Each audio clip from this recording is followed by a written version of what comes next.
The Mafia Boss crowned his mistress in front of the entire council, and every elder refused to bow.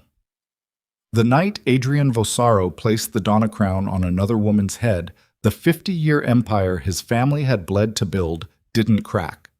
It didn't crumble. It simply went quiet, the way a room goes quiet right before something irreversible happens. Celeste Monroe smiled under that crown like she had already won, but across the ballroom, Isabella Vosaro set down her silver hairpin without a word, and every man in that room felt it in their chest like a closed fist. Power doesn't announce itself. It walks out the door and waits. If this story already has your pulse running, drop a like and comment the city you're watching from. I want to see exactly how far this story travels. Now stay with me, because what happens next will change everything you think you know about loyalty, legacy, and the price of a single night's arrogance. The estate had been lit for celebration. Every chandelier in the Vosaro main hall burned at full capacity, throwing gold across the marble floors, across the faces of men who had spent decades learning how to look neutral while calculating everything. The kind of men who kept their hands folded on the table even when they wanted to use them differently. Catering staff moved through the crowd in pressed white shirts, eyes down, trays level.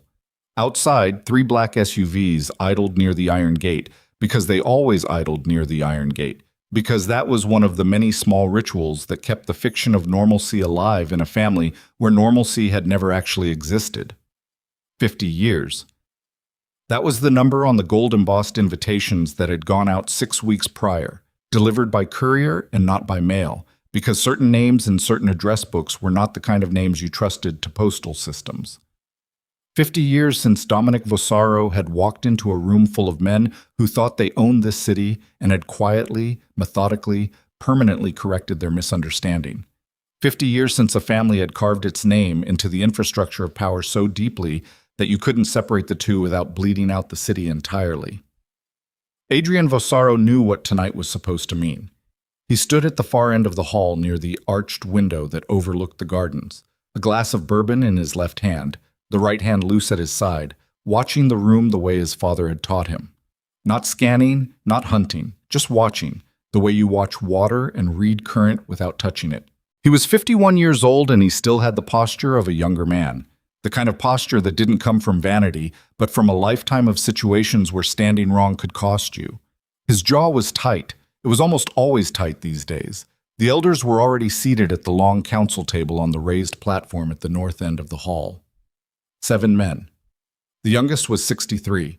The oldest, Carmine Esposito, was 81 and still sharp enough to read a contract by sight and catch a clause you'd buried on purpose.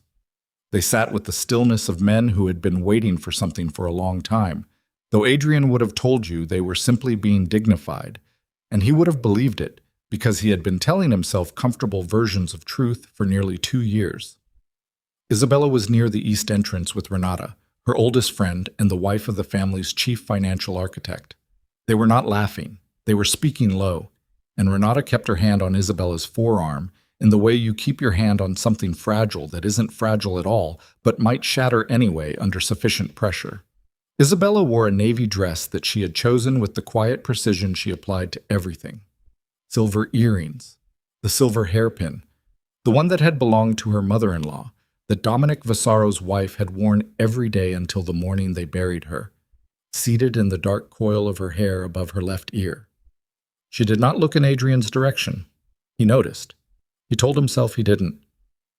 Celeste Monroe arrived at 7:43, which was 11 minutes after the ceremony was supposed to begin, and the 11 minutes were not an accident.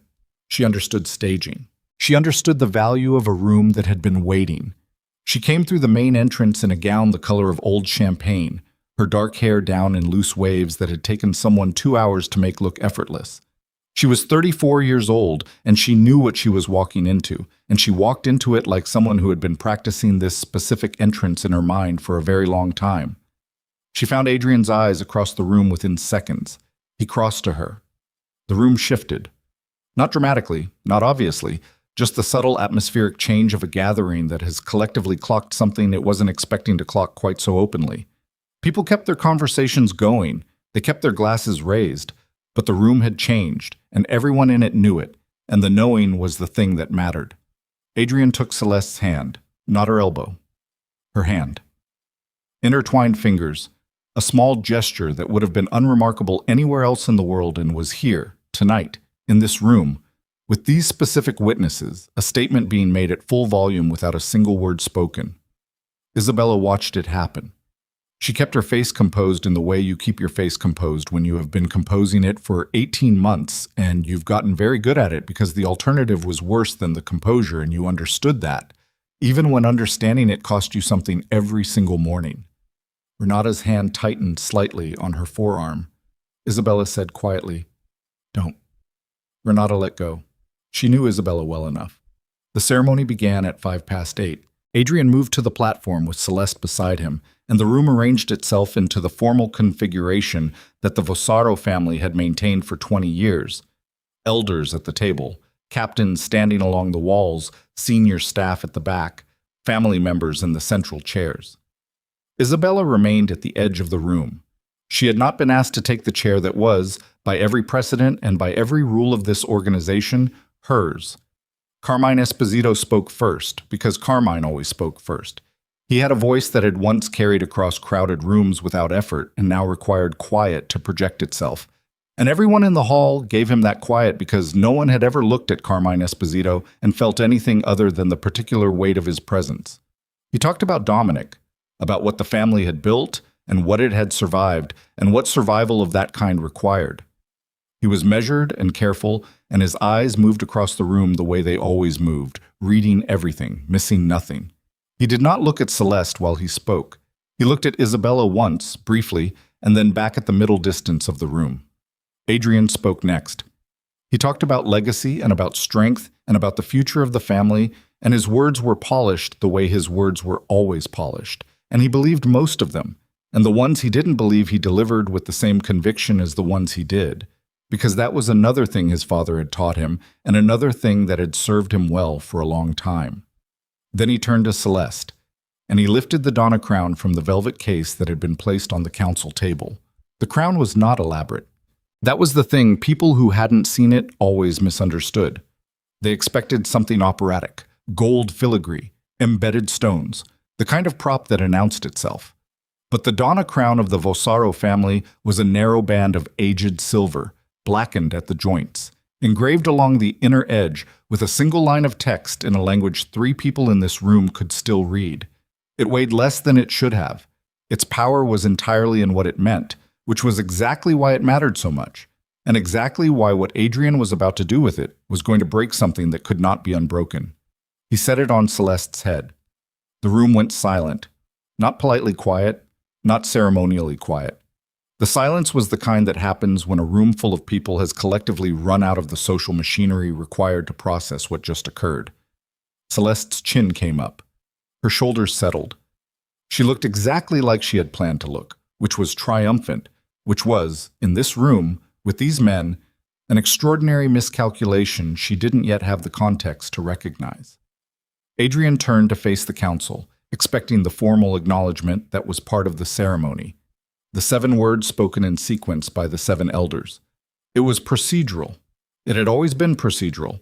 It had never once in 20 years failed to occur. Carmine Esposito looked at him. He did not speak the words. The man beside him, Aldo Ferretti, looked at the table. The silence stretched. 5 seconds. 8, 12. In a room this charged, 12 seconds of that kind of silence was an eternity, and every person present understood they were watching something happen that could not be taken back. Adrian's jaw tightened. Carmine. The old man's eyes stayed on him. Not hostile, not even cold. Simply clear, the way a mirror is clear, showing you exactly what is in front of it, without opinion, without modification. "We've known each other a long time," Carmine said. His voice carried easily in the quiet. "I have respected your father for 50 years. I have respected this family for 50 years. He paused. "I will not speak those words tonight." The rest of the elders stayed silent, which was, in itself, a vote. Celeste's jaw shifted. A small muscle flickered beneath her cheek. She turned to Adrian slightly, and Adrian could see in her face the first fracture of the certainty she'd walked in with. Not enough to break her composure, but enough for him to see it, enough for the people watching closely enough to see it too. Adrian looked across the room. Isabella was no longer at the east entrance. He found her at the council table. She had moved there quietly, the way she moved everywhere, and she was standing at the corner of it, one hand resting lightly on the edge. She looked at Adrian with an expression that held no triumph and no bitterness and no anger, which was somehow worse than all three. She reached up and removed the silver hairpin from her hair. She held it for a moment, the weight of it in her palm. Then she set it on the council table, between Carmine and the empty chair that had been hers. She turned and walked to the east exit without looking back. Nobody stopped her. Nobody spoke. The whole room held the imprint of what had just occurred the way a room holds smoke, present, layered, impossible to simply open a window and disperse. Adrian watched the door close behind his wife. The bourbon glass was still in his hand. He hadn't touched it in 20 minutes. He looked down at it now and set it carefully on the nearest surface because his grip had gone tight enough that he didn't trust his own hand. Celeste touched his arm. Adrian. He didn't look at her immediately. She said it again, softer, the version of his name she used when she was recalibrating. Adrian, it doesn't matter what they do tonight. You made the declaration. That's what counts. He looked at her then. She was still wearing the crown. He looked at it for a long moment and then looked back at the council table, where the silver hairpin sat among the rings and glasses and the accumulated gravity of everything this room represented, small and plain and exact. He said nothing. The next morning arrived gray and overcast, the kind of late autumn morning that presses down on everything and makes every decision from the night before feel heavier than it did under the lights. Adrian was in his office by 6.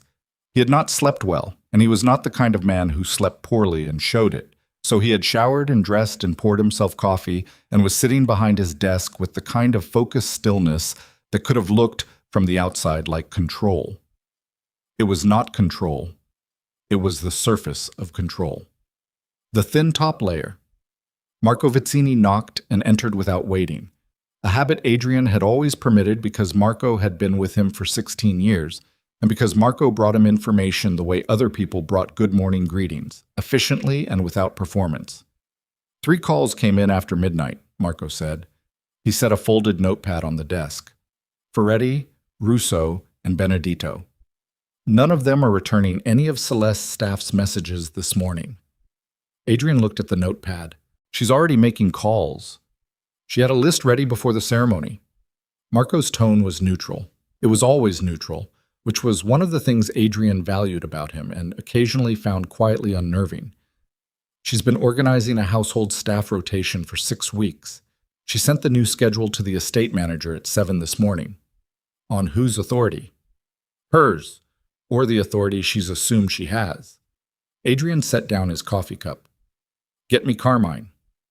He's not taking calls this morning. The silence in the room tightened. That's the first time in 20 years he hasn't taken my call. Yes, Marco said. It is.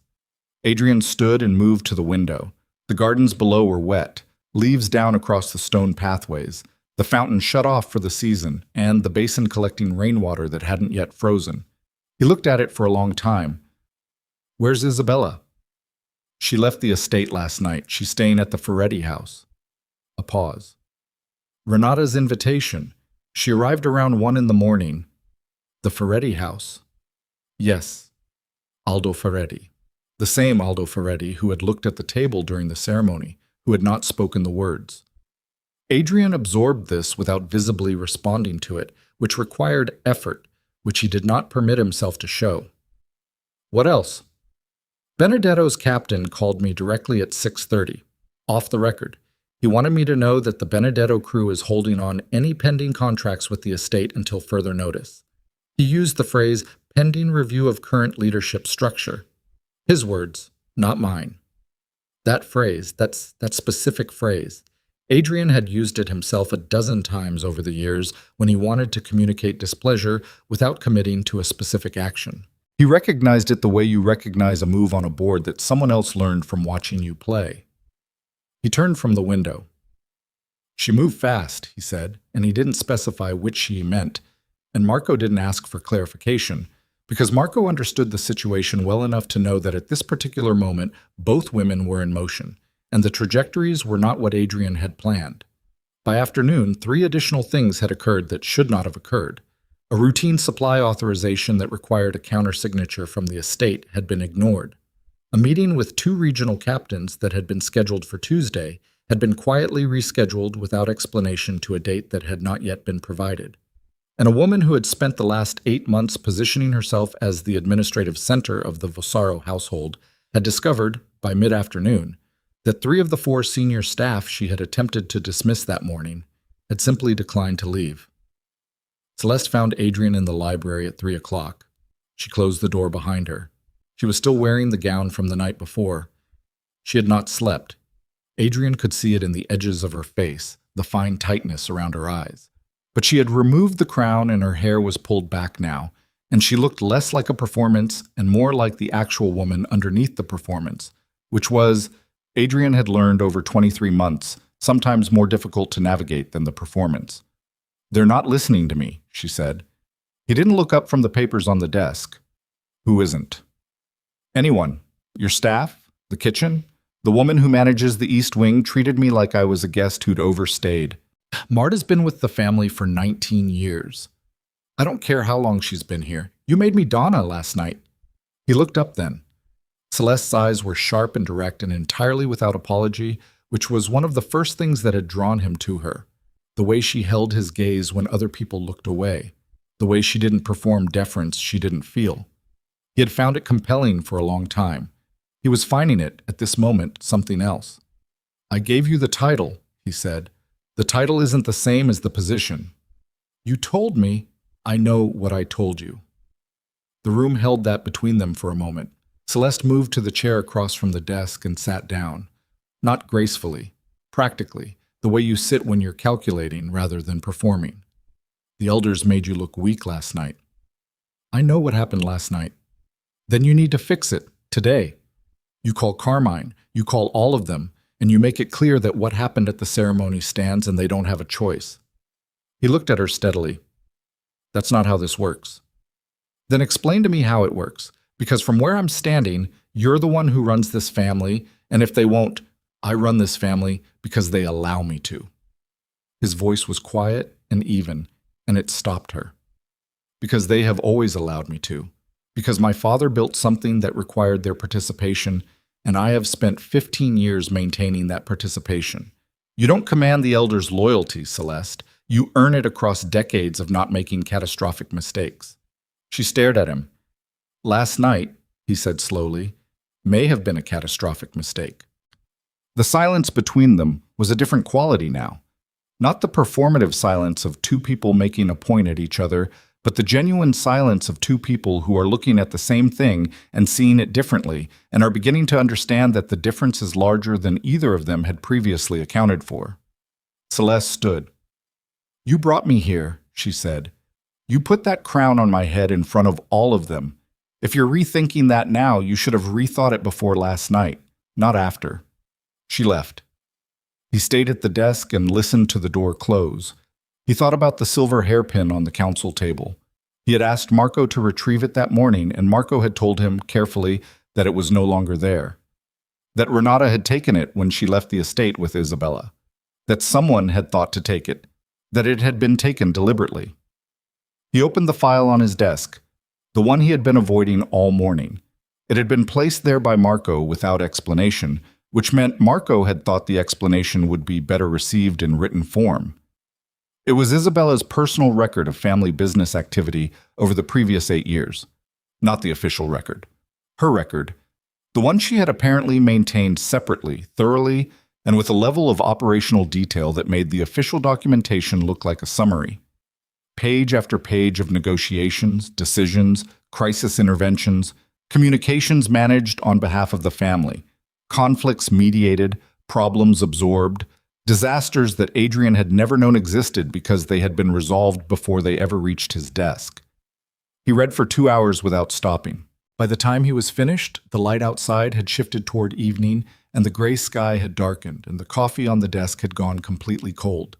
He sat very still. He had believed, in the way that powerful men believe things they've never interrogated, that the estate ran because he ran it. That the family was stable because he had made it stable. That the peace they maintained was a product of his authority. What the file told him, page by page, without editorializing and without accusation, just dates and names and outcomes, was that the peace had a different architect. He thought about the ceremony, about the room going silent, about Carmine's face, about the 7 elders who had sat at that table for decades and recognized something Adrian had apparently stopped seeing. He thought about Isabella walking out of the east exit and not looking back. Then his phone rang. Marco's number. He answered. Marco's voice was controlled in the specific way it got controlled when the information was not good.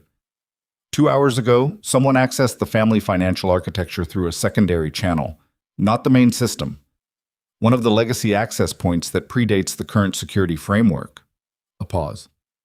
The access credentials used belonged to Isabella, but the geographic origin of the access was flagged. Another pause. It's not from the Ferretti house. Adrian stood up from the desk. Where?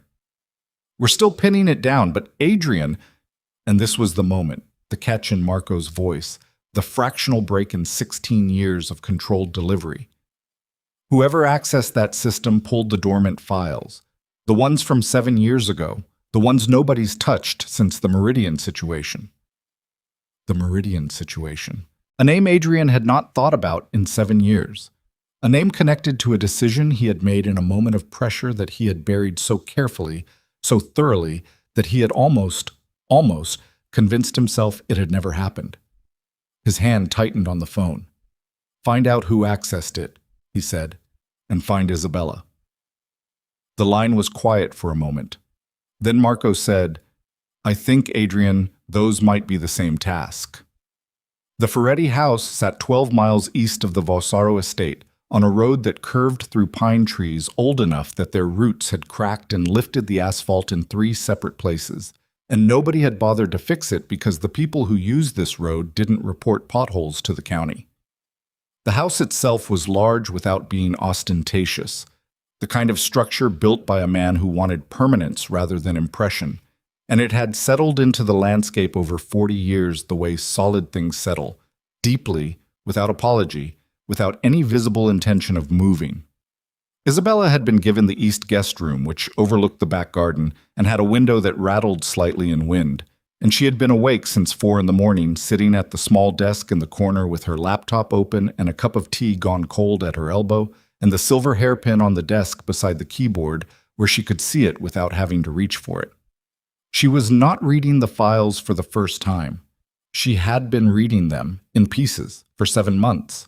What had changed was that now she was ready to use them. Renata knocked at 6:15 and came in without waiting because that was the kind of friendship they had, 31 years of it, the kind that had absorbed enough shared weight that certain formalities had simply worn away. She was carrying fresh tea, and she set it down next to the cold cup without commenting on the cold cup, and she looked at the screen over Isabella's shoulder for a moment before pulling the chair from beside the window and sitting down. He'll know by now, Renata said. He knew by midnight. Isabella scrolled past a column of transaction records. Marco monitors the legacy access points. I counted on it. Renata was quiet for a moment. You wanted him to find it. I wanted him to find that someone found it. Isabella's eyes didn't leave the screen. There's a difference. Isabella. He needs to start asking questions he's avoided for 7 years. She finally looked up. Her face was composed in the precise way it had been composed for most of the last 18 months, but there were shadows under her eyes that hadn't been there 6 months ago, the physical record of sustained pressure the way tree rings record bad winters. The Meridian files are a door. The question is whether he walks through it himself or waits for someone else to push him. And if he blames you, he will blame me. She said it without inflection. That's part of it. Renata studied her for a long moment. Outside, the first birds were starting in the pines, small, insistent sounds against the gray morning. You've been planning this since before the ceremony. I've been planning something since the night he told me about Celeste. When he actually told me. Not the night I figured it out, which was 8 months before that. But the night he looked me in the face and said her name out loud like it explained anything. Isabella picked up the new tea, held the cup in both hands, without drinking. The ceremony just determined the shape of it. Renata said nothing, which was the right thing. After 31 years, she knew when words would just be furniture in a room that didn't need more furniture. Isabella set the cup down. I need you to get a message to Carmine, not through channels, directly. What kind of message? Tell him I'd like to meet, today, and tell him I'm bringing the Meridian file. Renata's expression shifted. It was a small shift, but Isabella caught it. You know what's in it, Isabella said. Aldo mentioned something, years ago, after too much wine. Renata's hand settled in her lap. He never mentioned it again. Neither did I. Smart. I didn't think it was smartness. I thought it was survival. Same thing most of the time. Isabella closed the laptop. Can you reach Carmine? By 8 o'clock. Renata stood. He'll want to know if Adrian is aware you have it. Tell him Adrian is aware someone has it. A beat. There's a distinction there, too. After Renata left, Isabella sat with the closed laptop and the hairpin and the silence of the early morning for a long time. She thought about the look on Adrian's face when he'd set the crown on Celeste's head. Not the public face, the performance face that he'd been wearing since before Dominic died and left him the chair, but the fraction beneath it, the thing she had learned to read after 22 years of marriage. The thing that looked, just for a moment, like a man who understood he was making an irreversible choice and was making it anyway because stopping would have required a kind of courage he didn't have access to right then.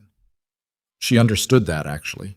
She didn't forgive it, but she understood it. She picked up the hairpin and turned it between her fingers, feeling the worn place near the clasp where Lucia Vosaro had held it for decades before Isabella ever touched it. The weight of it was exactly as familiar as it had always been. Exactly the same. She put it in her pocket and went to get ready. Across the estate, Celeste was awake and already making calls. She stood at the window of the master suite, the suite that had been redecorated twice in the last year at her direction, the one that still smelled faintly of the particular cedar drawer liners that Isabella had preferred and that Celeste had replaced 3 times without fully eliminating.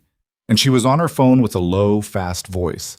The voice she used when she was not performing anything for anyone. I need the council meeting moved up, she said. Today, not Thursday. The man on the other end of the line, whose name was Dorian Hess, said, That's not something I can arrange. You can arrange it.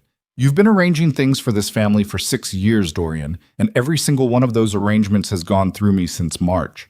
Don't pretend you've forgotten the mechanism. A pause. The elders won't respond to a summons on this timeline. Then don't make it a summons. Make it an invitation. Make it a conversation about the family's future. She turned from the window. Her reflection caught in the dark mirror across the room.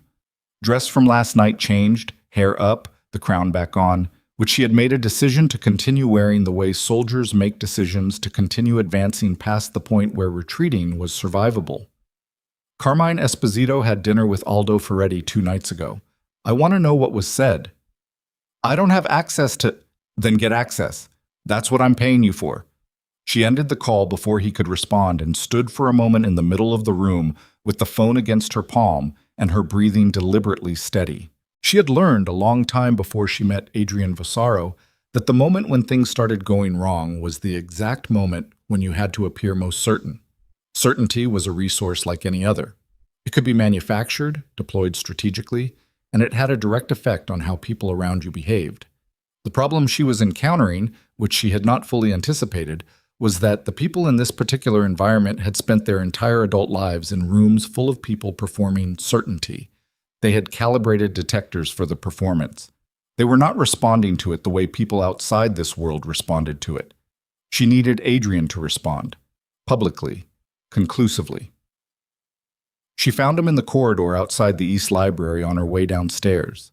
He was standing outside the door with his phone in his hand and a look on his face she had seen twice before in 2 years. Not anger, which she could work with, but the closed and inward look of a man who was recalculating at a fundamental level, the kind of recalculation that took place somewhere below the reach of anyone outside the process. The Benedetto crew is holding on 3 active contracts, she said. I need you to call Romano directly. I know about the contracts. Then, I said I know. He looked at her. Celeste, I need you to stop making calls this morning. Her chin lifted. I'm trying to fix what happened last night. You're making it worse. By doing something. By not sitting in a room and pretending that, by acting like force is the instrument here. His voice was not raised. That was always the thing. Adrian Vosaro had never needed to raise his voice to make a room understand that the conversation had reached a limit. The people in this organization have been here for decades. They do not respond to force applied from a position they don't recognize. Every call you make that they ignore is a data point for them. You are demonstrating the limits of your authority by testing them. Celeste looked at him for a long moment. I have the title, she said. You have a crown. That you put on my head. Yes, he said. I did. And there was something in the way he said it that was different from how he'd said anything to her in the 2 years she'd known him. A flatness, an absence of the particular warmth that had always underlain even their most difficult conversations. It was the sound of a man who has read something he can't unread. She said, What happened? I need to make some calls. He moved past her. She caught his arm. Adrian, what happened? He stopped. He looked down at her hand on his arm, then up at her face. 7 years ago, before you and I ever met, there was a situation, a business matter that was handled in a way that I authorized and that I chose not to document through the family's main record system. A pause. Someone accessed the files that do document it, last night, while we were in that ballroom. Who? I don't know yet. Isabella. The credentials used were Isabella's. So she accessed. The credentials were Isabella's, he said again, with slight but deliberate emphasis. I don't know yet who actually used them. Celeste released his arm. She understood the distinction he was drawing. She understood it better than he probably realized she understood it, because she had spent 6 months learning more about the operational structure of this family than she had ever let Adrian know she was learning. What's in the files? Nothing you need to worry about. Adrian, nothing you need to worry about. His voice had closed. Final. The door in a face that had a lot of those doors, and she had learned which ones could be worked and which ones could not. And this was one of the ones that could not. He walked down the corridor. She stood there and breathed. Then she took out her phone and called Dorian Hess back. Carmine Esposito received Renata's message at 7:52 and called back at 8:04 and said 2 sentences. Tell her noon. The old office on Callard Street. Renata relayed this to Isabella, who was dressed by then, and had eaten half a piece of toast and was reviewing a second file on the laptop. Not the Meridian file, but something older, something she had built gradually and carefully over years, without ever intending to use it as anything other than her own private accounting of the world she lived in. The old office on Callard Street was a room above a dry cleaner that Carmine Esposito had maintained since 1987 in a building that did not have the family's name attached to it anywhere. He used it for conversations that required the total absence of any infrastructure that could be monitored, subpoenaed, or reported. Its existence was known to exactly 4 living people, one of whom was Isabella, who had learned about it from Dominic Vosaro 9 years ago, during one of the old man's last extended stretches of lucidity, when he had sat across from her in the estate garden and looked at her with the particular directness of a man who knows he is arranging something for after he is gone. She arrived 8 minutes before noon. Carmine was already there. He was seated at the single wooden table in the center of the room, a cup of coffee in front of him, his hands folded. He looked exactly like he looked in every room he occupied, like a man who had decided long ago that furniture was for other people, and that he himself was simply present, like stone is present.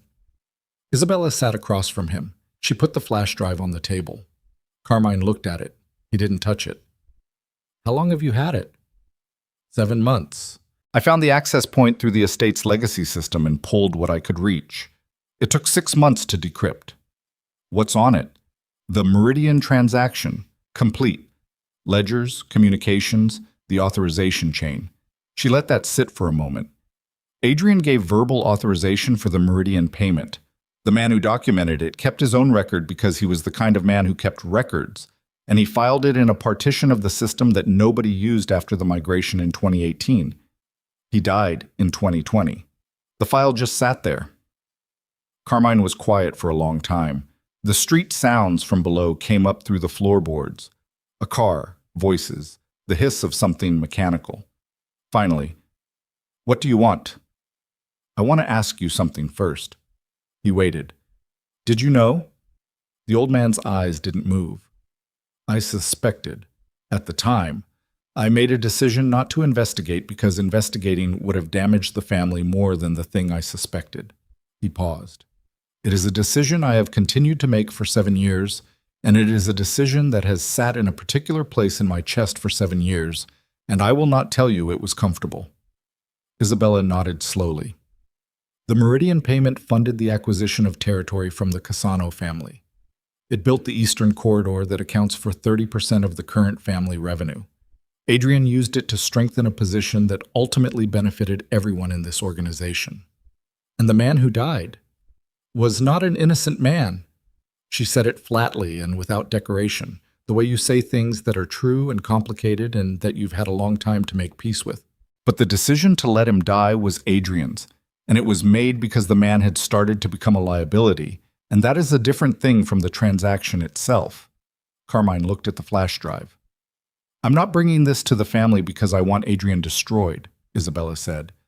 "I'm bringing it to you because you need to understand what is currently in motion.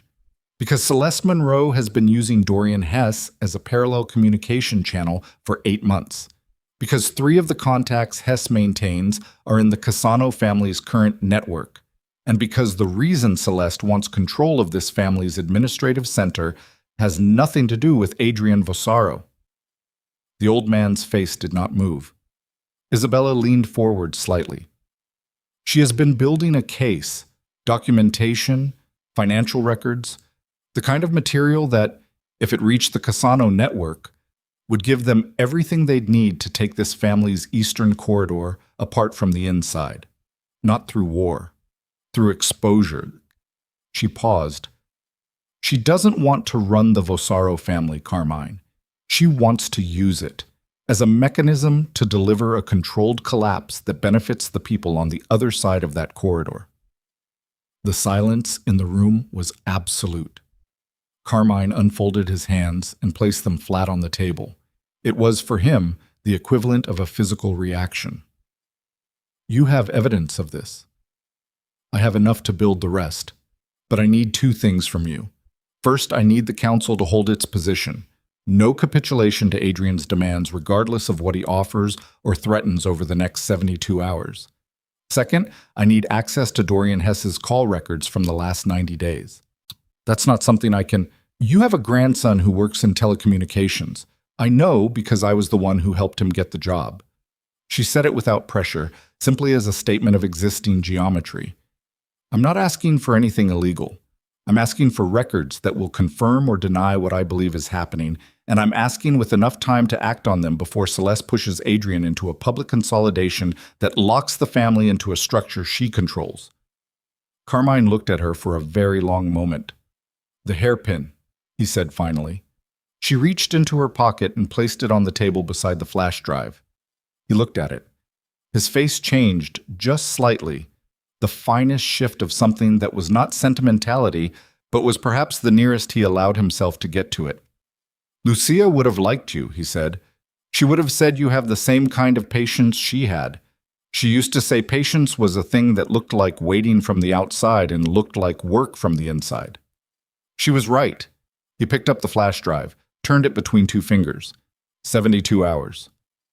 "That's all I need." He put it in his breast pocket and stood, and in the light from the single window in the room, he looked very old and also somehow very precise, like something worn down to its necessary components. "I'll have the call records by tonight. And Isabella." He paused with his hand on the back of his chair. "When this is over, whatever shape it takes when it's over, the family will owe you a debt that crowns can't repay." She picked up the hairpin and put it back in her pocket. "No," she said. "The family will owe itself an honest account of how it got here. That's all I want." Well, Adrian found Dorian Hess's name at 2:17 in the afternoon. He found it not through Marco, not through any of his own systems, but through a handwritten page in Isabella's operational file, the one he had read the previous night, where she had listed, in her clean and careful handwriting, the names and functions of the 8 people she had identified over 3 years as operating adjacent to the family without the family's full awareness. Hess was number 4 on the list. Beside his name, in parentheses, CM, active, March onward. CM. He sat with that for longer than made sense, and then he called Marco. Dorian Hess, he said. A pause. He's been the estate's secondary communications consultant since, I know what his title is. I want to know who he talks to. Marco's pause this time was longer. I'll need a few hours. You have one. He hung up and sat in the chair and breathed. He thought about March. March was when he had officially brought Celeste into the estate on a permanent basis. March was when the dynamic had shifted from something conducted with a degree of discretion to something conducted openly, brazenly, in a way that he had told himself was strength and that he was now, hour by hour, revising his understanding of.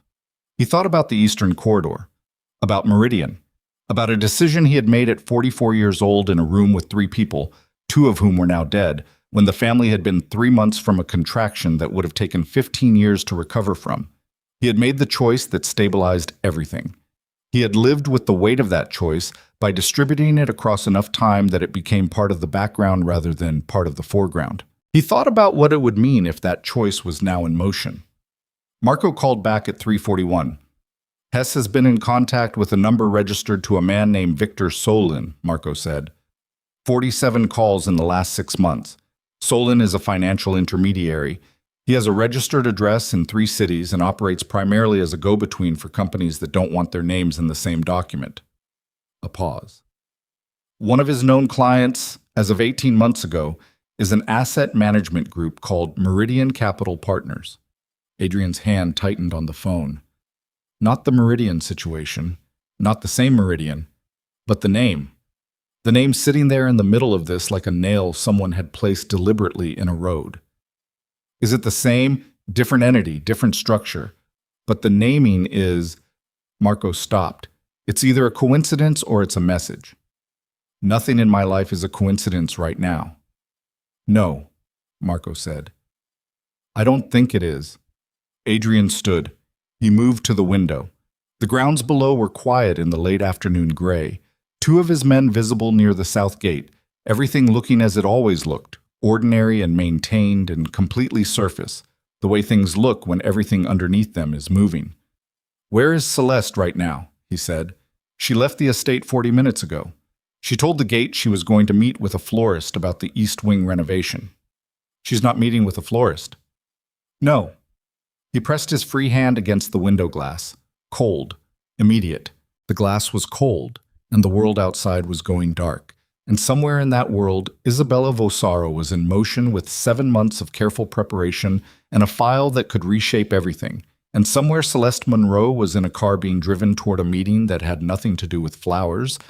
And somewhere in the Callard Street neighborhood, an old man was sitting with a flash drive in his breast pocket, making decisions that Adrian was not part of. I need to find Isabella, he said.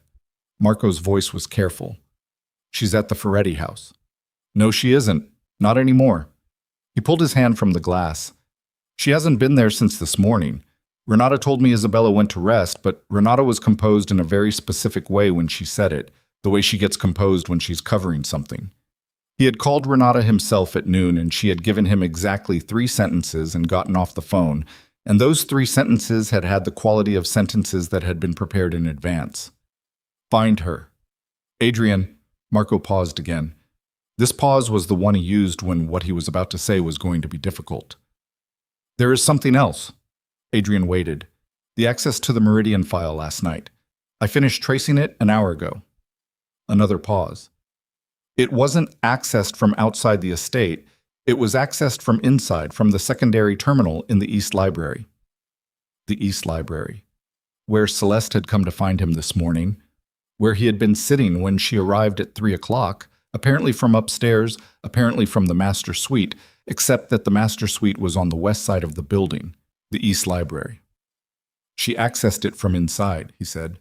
Yes. She used Isabella's credential. Yes, which means she had Isabella's credentials. Or, Marco said quietly, someone who wanted her to have them gave them to her. Adrian stood completely still. The implications of that sentence expanded outward in the silence of the room like something released from pressure, filling every corner, touching every surface, and he stood in the center of it and understood, with the slow and terrible clarity of a man who has just seen the actual shape of a thing he thought he was looking at from the front, but had in fact been looking at from completely the wrong angle, that the last 2 years of his life needed to be reread. All of it, every conversation, every decision, every moment when Celeste had said the right thing at the right time to move him 1 degree further in a particular direction. His phone buzzed in his hand. Not Marco. A number he didn't recognize. He answered.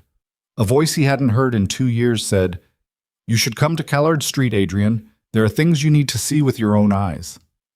It was Isabella. And the way she said it, not angry, not triumphant, not any of the things he'd been bracing for, was worse than all of those things combined, because it was the voice of a woman who had run out of hope that he would figure this out himself and had decided, finally, to show him. He was already moving toward the door when she said the last thing. "And come alone, because Celeste is on her way here too, and when she arrives, there won't be any more time for conversations." He drove himself. That was the first thing. The decision made in the 3 seconds between ending the call and reaching the door. The decision not to take Marco, not to take anyone. To get into the car alone the way Isabella had told him, and drive the 12 minutes to Callard Street with nothing but his own hands on the wheel and his own mind working the problem in the dark of the car interior without anyone else's breathing in the space. The city moved past the windows in the early evening configuration.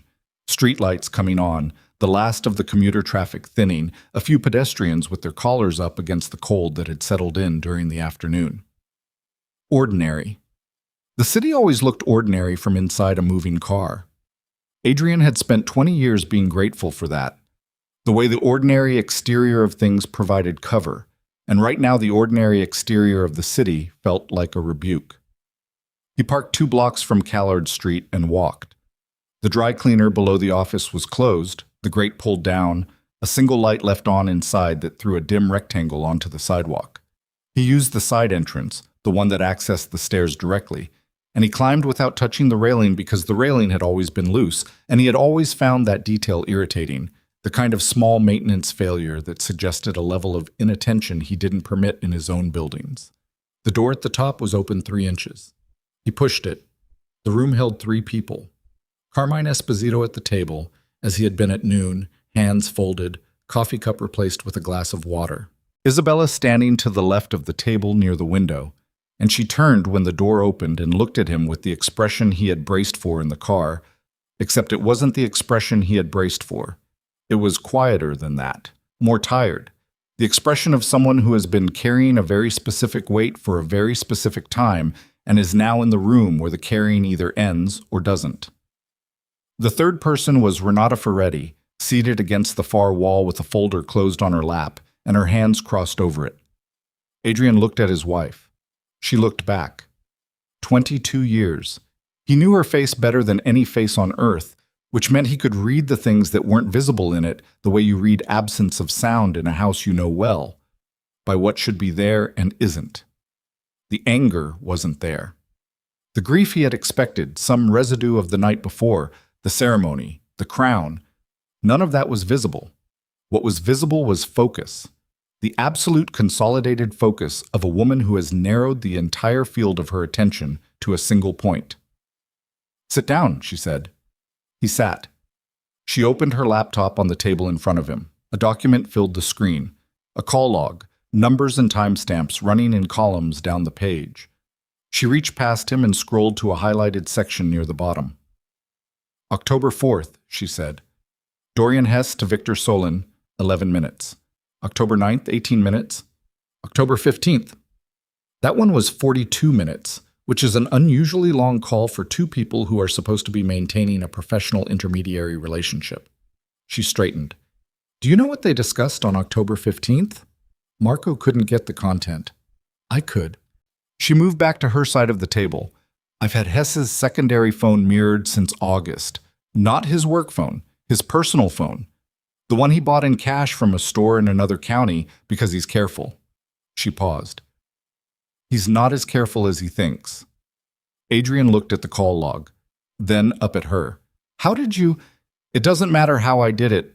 What matters is what was said. She sat down across from him, which was the first time since the previous evening that they had been at a table together, and the geometry of it, husband and wife, a wooden table, a single overhead light, was so ordinary that it sat wrong against everything surrounding it, like furniture placed incorrectly in a room. On October 15th, Hess told Solon that the internal access credentials for the Vossaro estate management system would be available by end of November, credentials that would allow read access to the family's financial architecture going back 12 years. She held his gaze. Solon confirmed that the Meridian Capital Partners account was ready to receive the documentation, that the receiving party was prepared to move within 30 days of receipt. Adrian was still. The receiving party, he said, is the Cassano Network's financial arm. Isabella's voice was even and deliberate, and she watched his face with the careful attention of someone who has rehearsed what they're about to witness. They've been building a legal exposure case against this family for 3 years. Not law enforcement, private legal instrument. The kind that, once filed, attaches to every active asset and freezes the Eastern Corridor pending resolution. Resolution that they control because they own the arbitration mechanism through Solon's intermediary structure. She paused. It would not put anyone in prison. It would simply take the corridor apart. Every contract, every relationship, every piece of infrastructure we have built in that territory. Suspended, absorbed, transferred. Another pause. Quietly, legally, without a single shot. The room held the silence of the information settling. Carmine's hand stayed folded on the table. Adrian said, "And Celeste was recruited 14 months before you met her." Isabella closed the laptop. "I want you to hear that clearly. 14 months before that first introduction at the Grantham event, which was arranged, Adrian, specifically to put her in your path, she was already working for the structure Solon manages. She was brought in because someone in that structure understood your psychology well enough to know that the most effective vector for destabilizing this family was not external pressure. It was internal division, specifically." She stopped. Her jaw moved slightly, the first visible crack in the controlled surface. "Specifically, your capacity to believe that the thing you wanted was also the thing that served your authority." The sentence landed like something physical. Adrian sat with it. His breathing was even. His face was arranged. He had spent 30 years learning to receive devastating information in rooms full of people without allowing the devastation to be visible, and he was doing it now. And the doing of it cost him something he could feel but couldn't name. "She didn't seduce me into a mistake," he said. "It came out as a statement, but it was asking something." "No." Isabella's voice was flat. "She identified an existing crack. The crack was yours. The arrogance was yours. The decision to take the crown from this family and give it to someone who hadn't earned it, that was yours, Adrian. She didn't manufacture that. She just knew where to find it." He stood up. He moved to the window, the same window Isabella had been standing at when he entered, and he looked down at the empty street below. A delivery truck was double parked half a block down. A woman was walking a dog, hurrying, head down against the cold. He watched them without seeing them. "Where is she going?" he said. "Right now." "Where is Celeste going right now?" "To Hess." Renata spoke for the first time from her chair against the wall. Her voice was careful and precise. "He has an office on the north side. She's been told that the documentation transfer is ready for final authorization. She needs to physically confirm the transmission." A pause.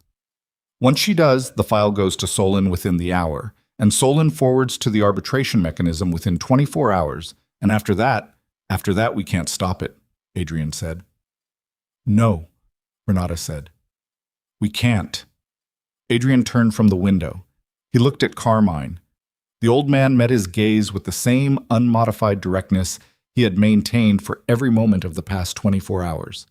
He did not look angry. He did not look vindicated. He looked like what he was.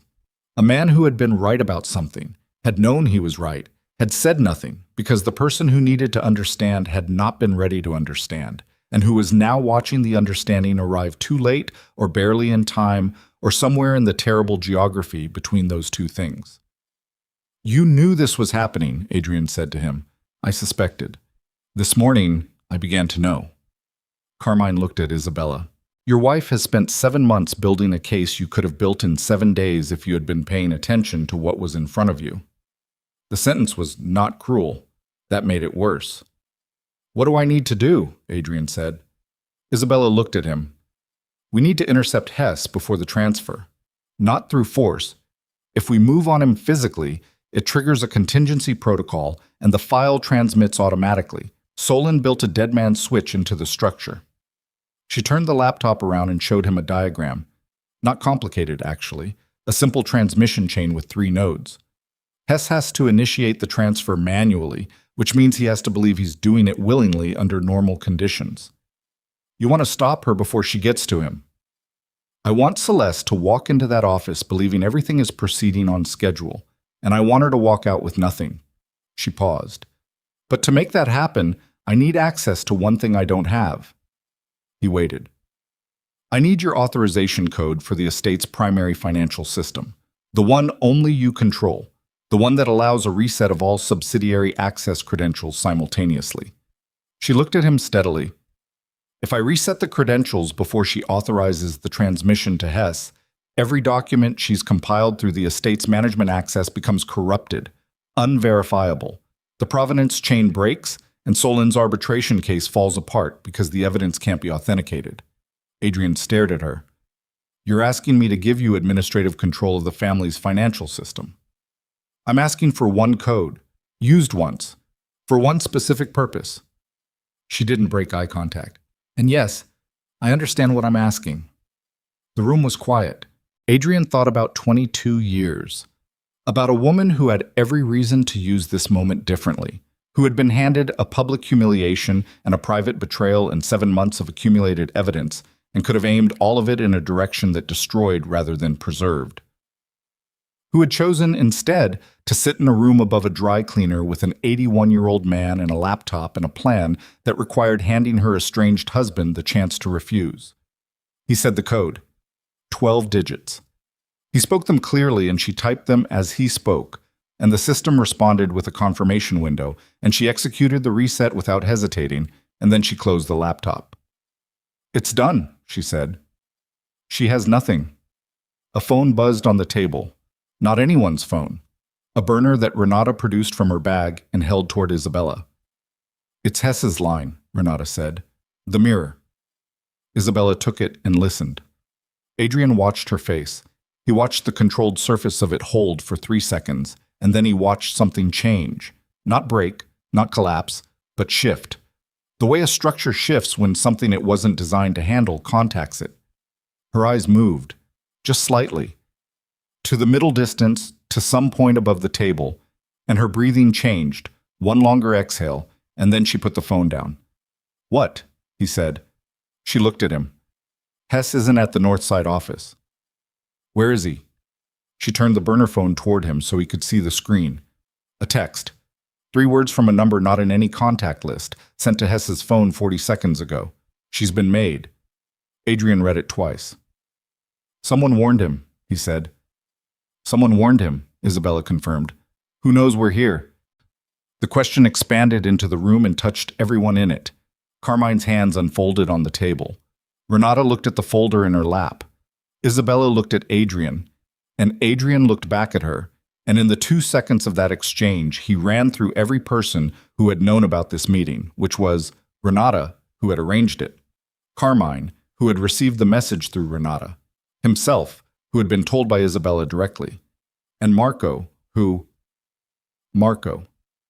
had been with him for 16 years, who had placed the file on his desk this morning, who had told him about Hess, about Solon, about the Meridian Capital Partners connection, had given him exactly enough to follow the trail, but not enough to arrive at the conclusion before being called to this room, who had called him at the estate on a monitored line when he'd asked about Hess's contacts.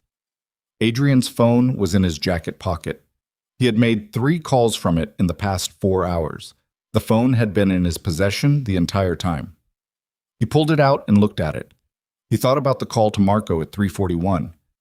He thought about the precise and careful way Marco had delivered the information about Solon and Meridian Capital Partners. The slight pauses, the careful phrasing, the way the information had arrived at exactly the right pace to feel like genuine discovery rather than managed delivery. He thought about 16 years of a man who was always slightly ahead of the information curve, who had always been the first to know and the last to reveal his source, which Adrian had always attributed to professionalism and was now revising his attribution of. He thought about the terminal in the East Library.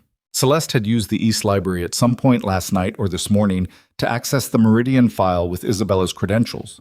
But those credentials, how had she obtained them? She had been in the estate for 23 months. Isabella had changed her system credentials 9 months ago after discovering the first sign that someone had accessed her personal calendar. The new credentials had been generated by the estate's management system and had been sent through a single secure channel to a single recipient. Marco. Because Marco managed the estate's technical infrastructure. Because Marco had been the one to tell Adrian the credentials used last night were Isabella's. Because Marco had been in the perfect position for 16 years to know everything and manage what Adrian understood of it. The phone in his hand felt like a different object than it had an hour ago. Adrian. Isabella's voice was quiet. She was watching him. She had been watching him arrive at this in real time, reading his face the way she had always read his face, 22 years of practice. How many calls did you make on that phone today? He set it on the table. Carmine looked at it, then at Adrian. His expression did not change, but something behind it did.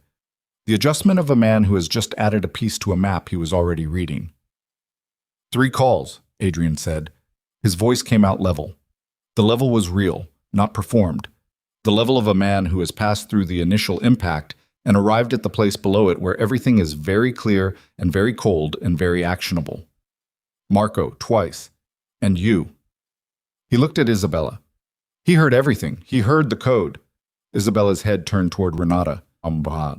Renata was already moving, the folder open now, the contents spread across her lap, her phone out. The credential reset. Did it complete before the text was sent to Hess? Isabella looked at the laptop. The confirmation window was still visible on the screen. Timestamp, 1844:07. She looked at the burner phone. The text to Hess, 1844:51, 44 seconds. The reset completed first, she said. The relief in the room was fractional and immediate and then gone because the reset completing first meant the documents were corrupted, which was good, but it also meant Marco had heard the access code, which meant Marco could potentially reconstruct access, which meant the clock had not stopped. It had changed. Adrian stood. I need to get back to the estate. His voice was moving now, operating in a different register. Not the recalculating register from earlier, but something below it, older, the part of him that had been built in rooms where decisions had physical consequences, and the physical consequences arrived quickly. If Marco is trying to reconstruct access, he'll need physical presence at the primary terminal. The estate's primary terminal is in the infrastructure room below the main house. He has a key. I gave it to him 4 years ago. He was already moving toward the door. Isabella said, Adrian. He stopped. She stood. She picked up the laptop and the burner phone and she looked at him from across the table. From across the 22 years and the ceremony and the crown and all the specific weight of the last 48 hours. And she said, You're not going alone. It wasn't a question. It wasn't a request. He looked at her. She walked past him to the door and held it open and waited. And after a moment he followed, and they went down the stairs together in the dark of the stairwell without speaking, her hand not on the railing because the railing was loose, and she had always known not to trust it. They were a block from the car when the second text arrived on the burner phone. Isabella stopped walking. She read it. She turned to Adrian. Her face had changed again. The second shift in an hour, and this one was different from the first, because the first had been the shift of surprise, and this was the shift of something that lands in a place you didn't know could still be reached. She held the phone toward him. The text was from the same unregistered number that had warned Hess. It said, The code was never for the credentials. The code was for the vault. Check what was moved in the last hour. Adrian took the phone. He read it twice. The vault was a separate system entirely. The estate's physical asset documentation, the deeds and instruments and legal architecture of everything the family owned, stored in encrypted form and accessible only through a code that had 12 digits. The same 12 digits. His jaw tightened so hard that the muscle along the back of his tooth ached. He looked up from the phone. Isabella was looking at him with an expression he had never seen on her face in 22 years. Not anger, not betrayal, not even exhaustion. Something past all of those. The expression of a person who has done everything right and has still arrived at a moment where everything right was not enough, where the board had been rearranged while she was looking at a different part of it, and where the person standing in front of her might be the cause of that rearrangement or might be another victim of it, and the difference between those two things was no longer clear. "Did you know?" she said. Her voice was very quiet. "No," he said. She looked at him for a long time. The street was empty around them. The cold had deepened.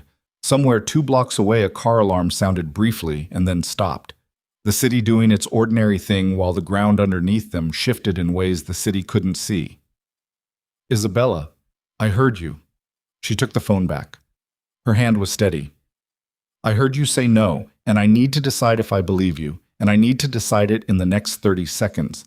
Because if you're telling the truth, then we have maybe 45 minutes before whatever was moved from that vault becomes irretrievable. And if you're not telling the truth, then I have already given you the one piece of access I couldn't afford to give, and this ends here." She looked at him. He did not look away. He said, 22 years. You've read me every day of 22 years. Read me now." The 30 seconds passed. She started walking toward the car. He followed. And in the car, with the engine running and the city lights spreading across the wet windshield, she opened the laptop and logged into the vault monitoring system and found the access log and saw what had been moved. And the name attached to the access event was not Marco's and was not Celeste's and was not any name that Adrian had given her or that she had found in 7 months of careful work. And it sat on the screen between them like a door they hadn't known existed and had just been pushed through from the other side. The name was Dominic. Dominic Vossaro, a man who had been dead for 4 years. Isabella stared at the screen. Her breathing had changed, not faster, but shallower, the specific change that happens when a body encounters something the mind hasn't yet processed. Adrian was looking at the same screen, and his face had gone to a place she had never seen it go.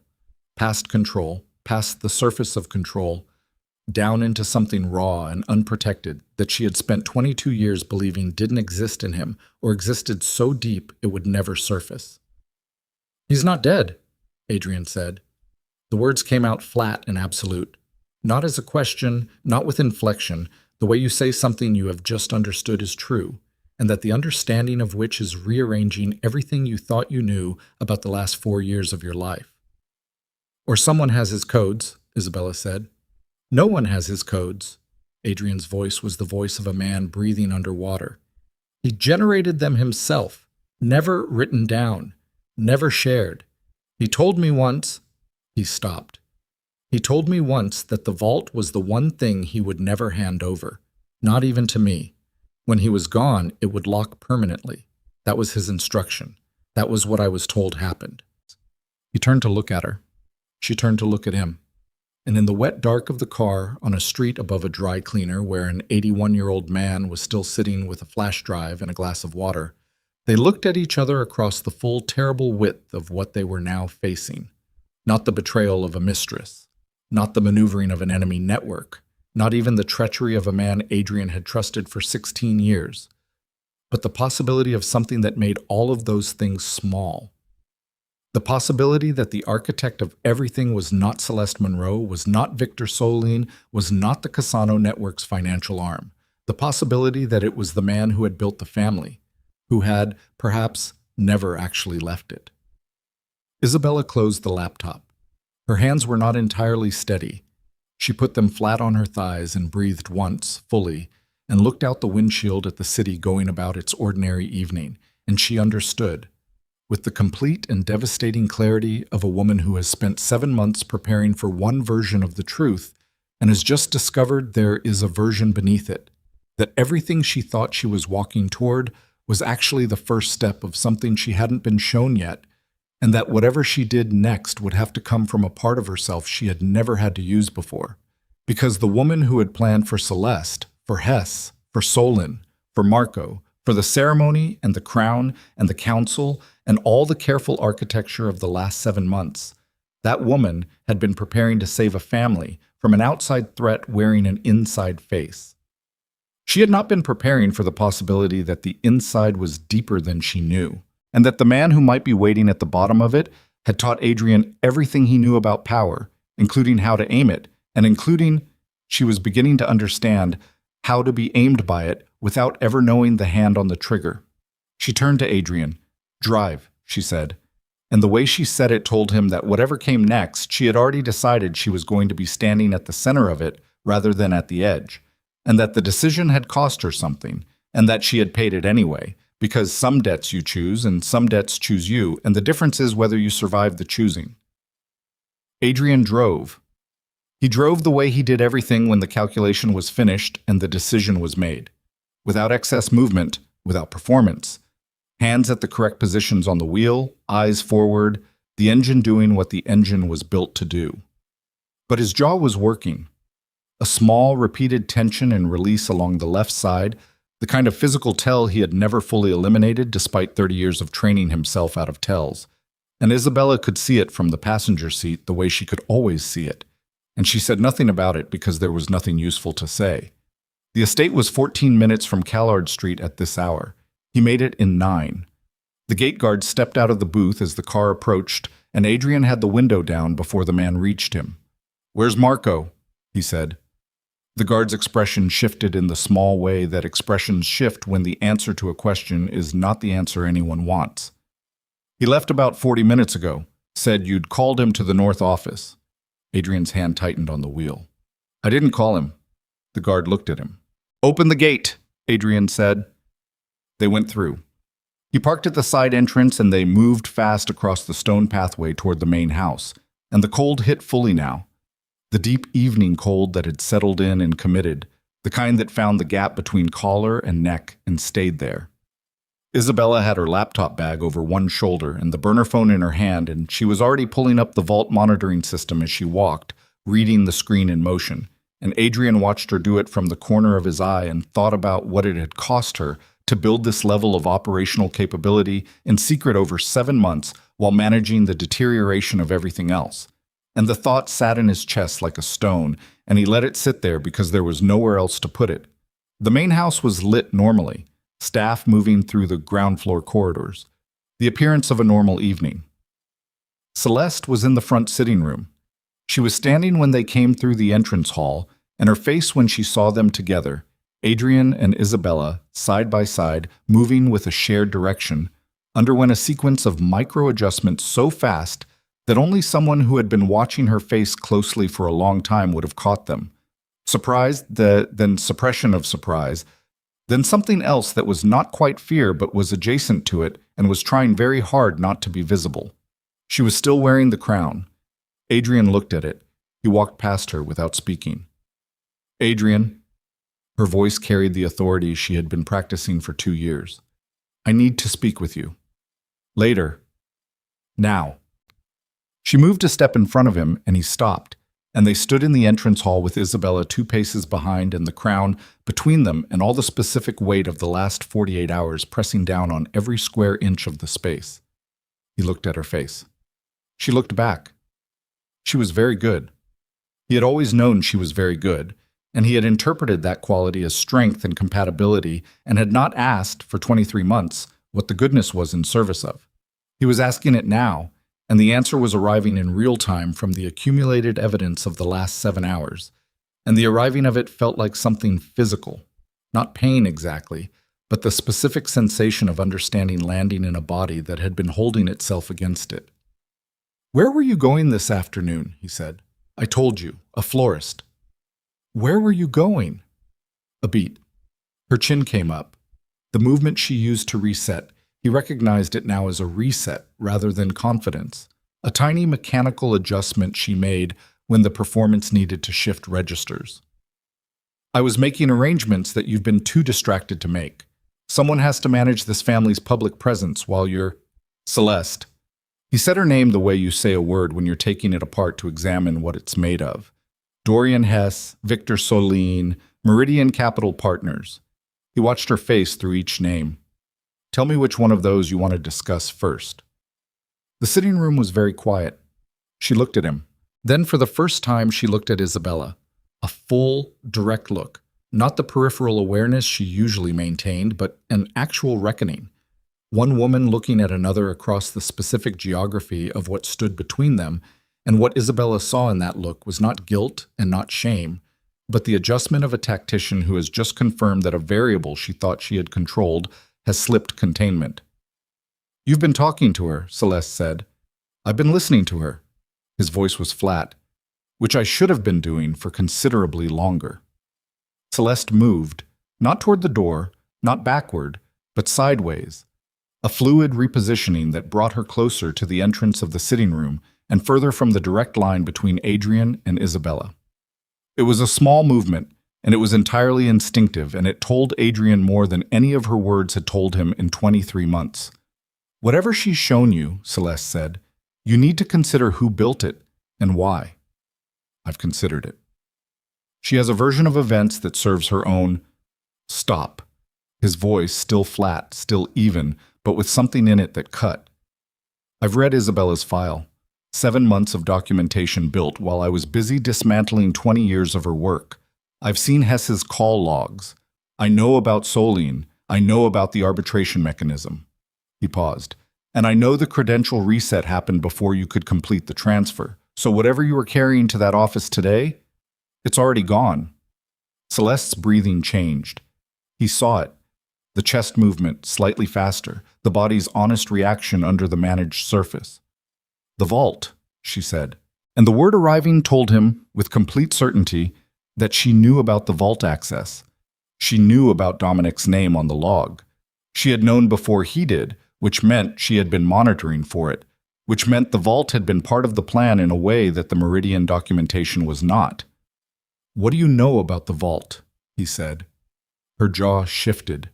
The tiniest movement. Celeste, what do you know about the vault? She looked at him for a long time with an expression he had never seen on her before.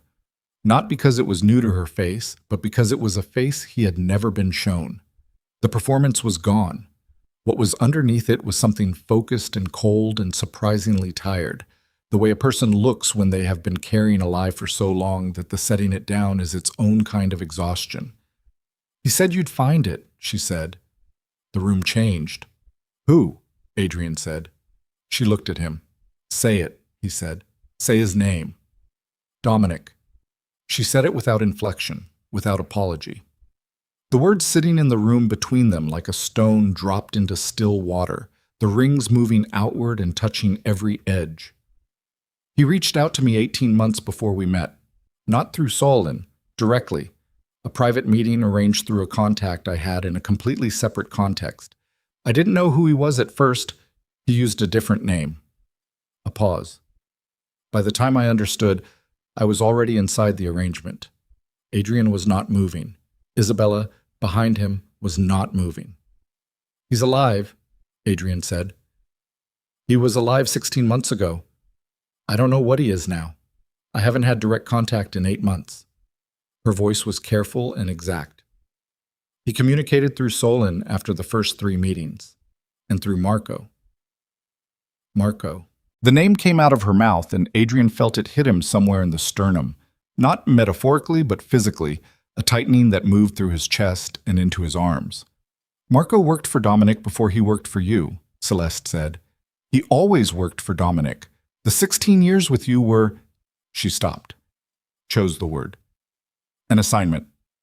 The silence lasted 4 seconds and contained approximately 20 years of everything Adrian thought he had known about the person closest to him. Isabella moved first. She stepped up beside Adrian, not behind him, and she looked at Celeste with an expression that had moved past the range of things recognizable as standard human response, past anger, past grief, into a territory that was simply operational, the expression of someone who has absorbed the impact and is already moving beyond it. "The vault access tonight," she said. That was Dominic signaling that he still has control of the instrument, not transferring anything, demonstrating capability. Celeste looked at her. "Yes. To pressure Adrian into compliance. To remind Adrian that everything he believes he owns because Dominic permitted it." Adrian made a sound. Not a word. The involuntary sound of something breaking past a controlled surface, and it lasted less than a second, and then his jaw locked and the surface came back up, but they had both heard it and nobody pretended otherwise. "Where is he?" Adrian said. "Right now, tonight. Where's Dominic?" "I don't know." "That's not an answer I can use." "It's the only answer I have." She met his eyes. "I told you. 8 months of silence. After the estate meeting in February. He pulled back all direct communication after that." She paused. "But Marco knows. Marco has always known." Adrian pulled out his phone. Not the monitored phone. The secondary phone he had kept in his inside jacket pocket for 4 years and used for exactly 3 kinds of communication. He called Marco. It rang 6 times and went to voicemail. He put the phone away. He looked at Isabella. She was already moving. Bag off her shoulder, laptop out, open on the sitting room side table, fingers on the keys with the focused speed of someone who has done the same sequence of action so many times it lives below conscious control. "The vault log showed a geographic origin for the access," she said without looking up. "I didn't read it on the screen. I was reading the name." She typed. Waited 2 seconds. Typed again. "The origin IP routes through 3 proxy layers, which is what he would do. But the final node before the first proxy," she stopped typing, "is registered to a property management company that owns 4 buildings in this city." "What buildings?" She looked up. Her face was the face of a woman who has just found something she was not certain she wanted to find. "One of them," she said slowly, "is this building. The estate." A pause. "The access came from inside the estate, Adrian." The sitting room seemed to contract. Adrian turned and looked at the ceiling, the walls, the floor, the unconscious physical reaction of a person recalibrating the meaning of the space they're standing in, the way a room becomes a different thing when you understand it differently. "He never left," Adrian said. Isabella closed the laptop. "Or he came back." They looked at each other, and in the look was the full acknowledgement of something that neither of them had a complete map for, a threat that had been inside the structure all along, that had built the structure, that understood the structure from the foundation to the roof in a way that no one who had come after could fully replicate or defend against. Celeste was watching them both. "There's a room," she said. They looked at her. "Below the infrastructure room, below the vault level. I've never been in it, but Dominic described it once, in the first meeting when he was explaining the architecture of the estate to me. He said there was a room below the system room that was not on any floor plan. He called it the original room." She paused. "He said he built it before the estate was finished, before anyone else moved in." Adrian looked at the floor. Isabella looked at Adrian. "You know about it," she said. He was quiet for a moment. "My father showed it to me once. I was 17. He told me it was where the family started, a place he'd built to protect things that couldn't exist anywhere else." Another pause. "I haven't been in it since he died. He took the access with him." "He took it with him," Isabella said carefully. "Or he told you he took it with him." The distinction landed. Adrian moved. He went toward the east wing corridor, and Isabella followed, and Celeste followed Isabella, and the 3 of them moved through the main house with a momentum that the staff they passed registered and responded to, parting, looking, not asking, because the energy and motion had a quality that precluded questions. The infrastructure room was in the lower level, accessed through a utility corridor that smelled of concrete and climate-controlled air. The door was key-coded, and Adrian's code still worked, which meant Marco hadn't yet changed it or hadn't tried, and both possibilities were concerning in different ways. Inside, servers, the estate's digital infrastructure humming in the dark, indicator lights in green and amber rows. The vault terminal against the far wall, screen dark. Exactly as it always looked. Adrian moved to the back of the room. The wall there was concrete block, painted the same institutional gray as the floor. He put his hand against it and moved along the surface in the methodical way of someone who learned the movement a long time ago and is trusting muscle memory to find what eyes can't see. His fingers found a seam. It was barely there, a vertical line in the paint, hairline width, running from knee height to shoulder height at 2-foot intervals, the outline of a door built before the wall was painted, designed to disappear under exactly this kind of casual inspection, and to be found only by someone who knew the specific feel of it. He pressed 2 points simultaneously. The wall moved. Not dramatically. 3 inches inward, then sliding left on a mechanism so well maintained that it made almost no sound. And the darkness beyond it was absolute until the motion triggered a light. A single overhead fixture. Incandescent, warm, the kind of light nobody uses anymore. The kind that predated the rest of the building's infrastructure by decades. The room beyond was small, 8 feet by 10 maybe. A desk, a chair, a filing cabinet that was real wood, not metal, the kind that was built to last because the man who bought it had never expected anything he chose to be temporary. And at the desk, with his back to the door, a man who had the particular stillness of someone who has been sitting in one position for a long time and has become accustomed to it. He didn't turn around when the door opened. He said, "I wondered how long it would take." His voice was older, rougher at the edges. But it was the voice Adrian had learned to read authority from, the voice that had framed every understanding he had of how power worked and what it required and what it was worth. The voice of Dominic Vossaro, who turned in the chair, slowly, and looked at his son across a room he had built before his son ever understood what rooms like this were for, with the face of a man who was genuinely old now, genuinely worn, and who still had in his eyes the thing that had always been there, the absolute undeceived assessment of everything in his field of view, the thing that Adrian had spent his whole life trying to replicate and had gotten, at best, 70% of. He looked at Adrian. He looked at Isabella. He said, "You brought her. Good." A pause. "That means you're finally thinking correctly." The rage that moved through Adrian in that moment was not the explosive kind. It was the slow, tectonic kind, the kind that starts deep and builds pressure for a long time before any surface evidence appears. And it was happening in him now, in the confined space of the original room, with his dead father's living face in front of him. And he held it the way he held everything difficult, through the jaw, through the hands, through the chest. And he looked at his father and said with complete steadiness, "You let me bury an empty box." Dominic's expression did not change. "I let you become what you needed to become, which required you to believe you were doing it without me. You built a woman into my life to manipulate. I introduced a variable. You made every choice yourself." The old man's voice was calm in the way that things are calm when they have been calm for so long that it has become structural. Celeste was a test, not a weapon. A test to see if you would choose correctly when it mattered.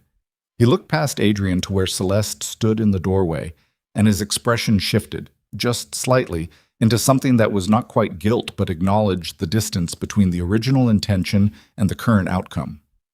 She exceeded the parameters of the test. That was not anticipated. "A test?" Adrian's voice cracked on the word. The crack was audible, and he didn't repair it, and he didn't look away. "You tested me. With my marriage, with Isabella's—" He stopped. His throat had closed in the specific way it closes when the thing you're trying to say is not something you've said out loud before. "With everything she's carried for 2 years while you sat in a room below my house and watched. While I watched you nearly destroy the only thing worth protecting," Dominic said. His voice had not risen. It never rose. That had always been the most unnerving thing about him. The conversation stayed at the same register, regardless of what was in it. "The family is not the organization, Adrian. The family is not the corridor or the money or the elders or the council. The family is the people inside it who understand what it costs. I needed to know if you were still one of them."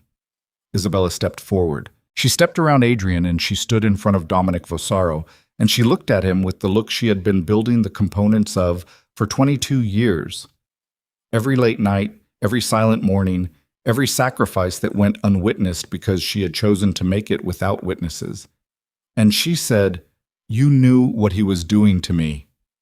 Dominic met her eyes. Yes. You had the ability to intervene. Yes. And you chose not to. A pause. For the first time in the conversation, something moved in Dominic's face. Not guilt, not remorse, but the acknowledgement of a man who has made a large decision and has been carrying the weight of it and will continue carrying it. I chose to let you demonstrate what you were, which you have done. Definitively. He looked at her steadily. And I chose to let him demonstrate what he was, which he nearly failed to do. I am not a demonstration, Isabella said. I am a person, and what you built in this room, what you did to this family, what you allowed to happen to every person in this house who trusted the people above them, that is not strategy, that is damage, and you will account for it. The last sentence was not loud. It was very quiet. But it had the quality that her removal of the hairpin at the ceremony had had, the quality of a thing that cannot be taken back, that lands and stays, that everyone who hears it understands is not a performance. Dominic looked at her for a long time. He looked at Adrian. He said, "The vault." "I know about the vault," Adrian said. "What's in it is not what you think."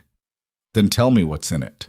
The old man reached into the desk drawer, slowly, deliberately, in the manner of a man who is aware that the gesture of reaching into a drawer in a room like this carries weight, and is performing it as non-threateningly as his entire bearing permits, and produced a key. Actual metal. Old. The kind cut before electronic systems existed. The kind that opened something physical. He set it on the desk. "The vault does not hold documents," he said. "It holds the one thing I kept separate from every other piece of this family's infrastructure. The one piece of evidence I retained that every other person involved in the original Meridian transaction believed was destroyed." He paused. "Including the people in the Cassano network, including Solin, including the people who built the entire case against this family on the assumption that the evidence was gone." His eyes moved to Isabella. "Including, I believe, you." Isabella stared at the key. Her breathing had steadied, the kind of steady that is not calm, but is the body's emergency system redistributing all available resource to the brain. "What evidence?" "The original authorization," Dominic said. "The decision chain for Meridian. Complete. Every name, every signature, every instruction." A pause. "Including the name of the person inside the Cassano network who co-authorized the transaction from their side, who participated in Meridian willingly, who has spent 7 years helping build a legal case against this family that would, if successful, expose their own role in the original decision." The room was so quiet that the ventilation system's hum was audible. "They're not attacking us," Isabella said slowly. "They're attacking us first, before we could use what we have on them." Dominic looked at his son, "Which they have known about for 8 months, which is when the timeline accelerated, which is why Celeste was pushed beyond the original parameters." He looked at Celeste in the doorway. Someone on their side got impatient. Celeste's face had undergone its own transformation over the course of the last several minutes. The tactical mask fully gone now, what was underneath it older and more complicated than what she'd shown in 2 years. A person genuinely reckoning with the distance between what she'd signed on to and where it had arrived. She looked at the key on the desk and then at Dominic and said, "Solon accelerated it in October.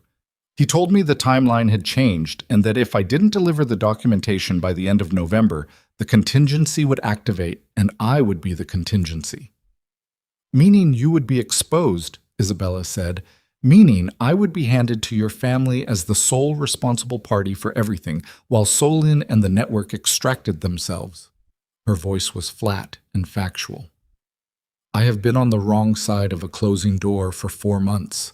I just didn't—" She stopped. Her hand moved to the crown on her head, and she touched it, a brief and complicated gesture that had nothing of triumph in it, and everything of a person who has been wearing something for so long they've forgotten it was ever separate from them. "I didn't understand how close it was." Adrian looked at his father. The old man looked back at him. 73 years old and still the most dangerous intelligence in any room he occupied, And the particular thing about that intelligence that had always been both its greatest strength and its most significant damage was that it evaluated everything, people, relationships, love, loyalty, as variables in a problem it was perpetually solving, and that the problem it was perpetually solving was the survival of the thing he'd built, and that the thing he'd built had always mattered more to him than the people inside it. Adrian understood this about his father for the first time standing in the original room.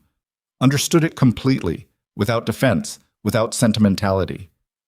The way you understand a fact about the weather, that it is what it is, that it will do what it does, and that love for it and anger at it are both weather.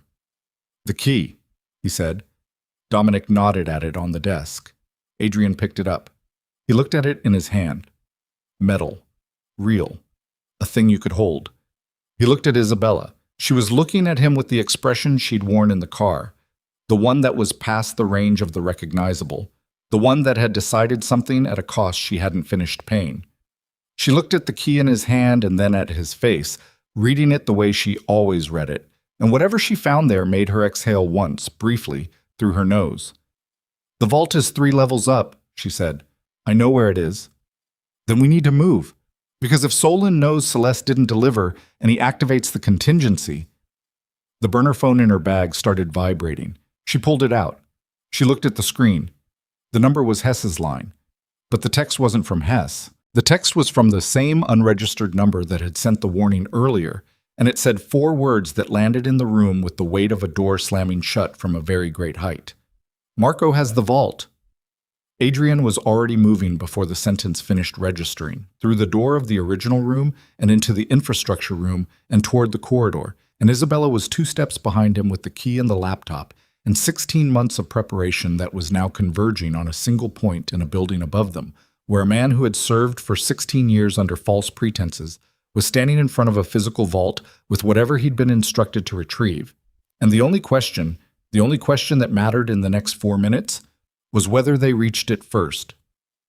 They took the stairs, not because the elevator was slower, but because Adrian needed the physical contact of each step under his feet, needed the concrete reality of the stairwell, the scuffed paint on the wall, the metal banister cold under his palm, the sound of their own breathing in the enclosed space, to stay in his body rather than in his head, which was trying to process too many things simultaneously and would have to be brought back to the single point of right now.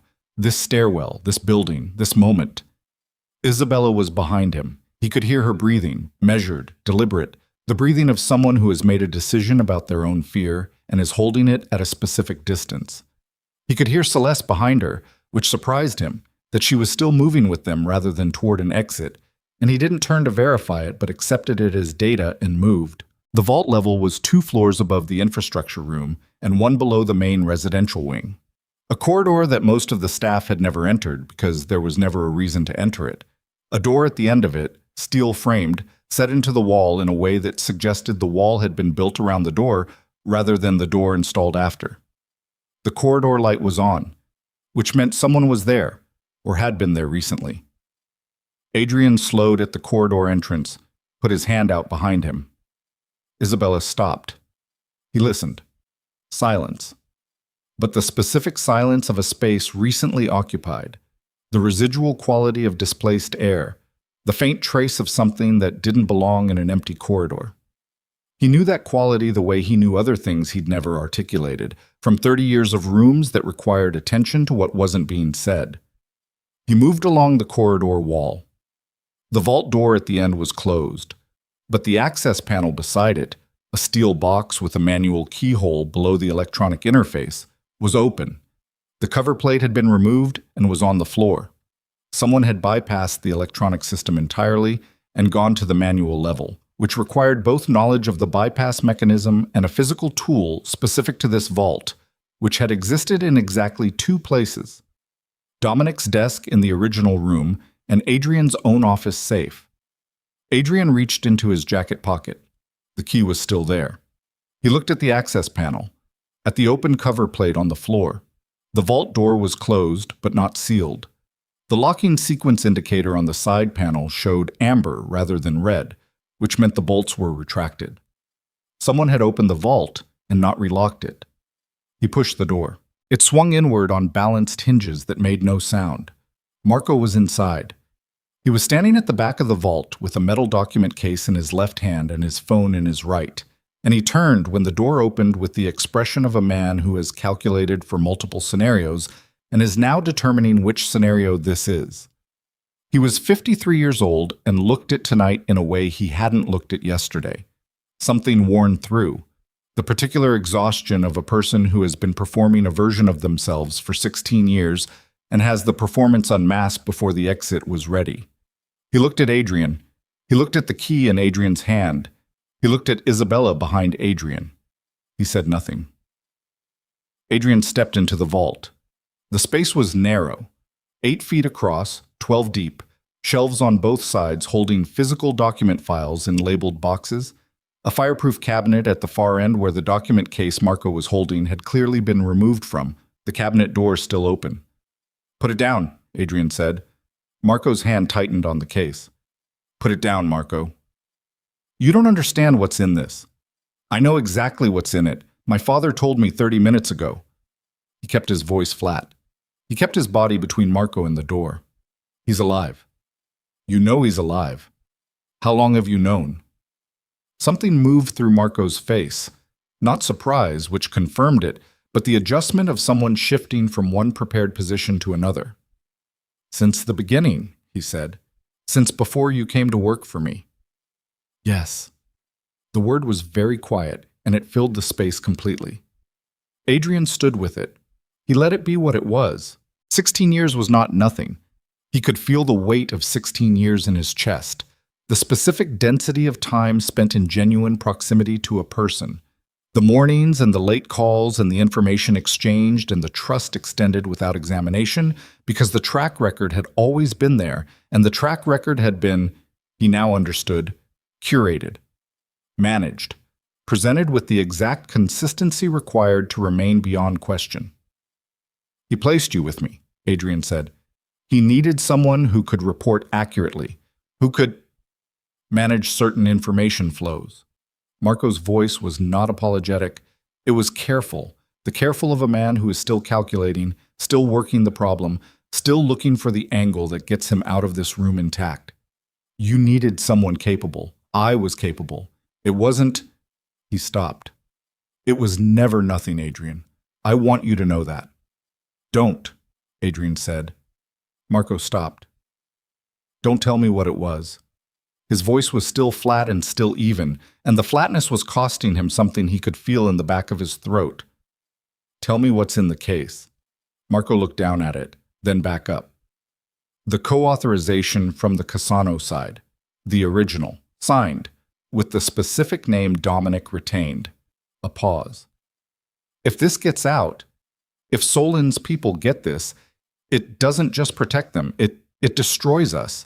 It gives them the instrument to claim the entire Meridian transaction was our initiative, our fraud, our crime."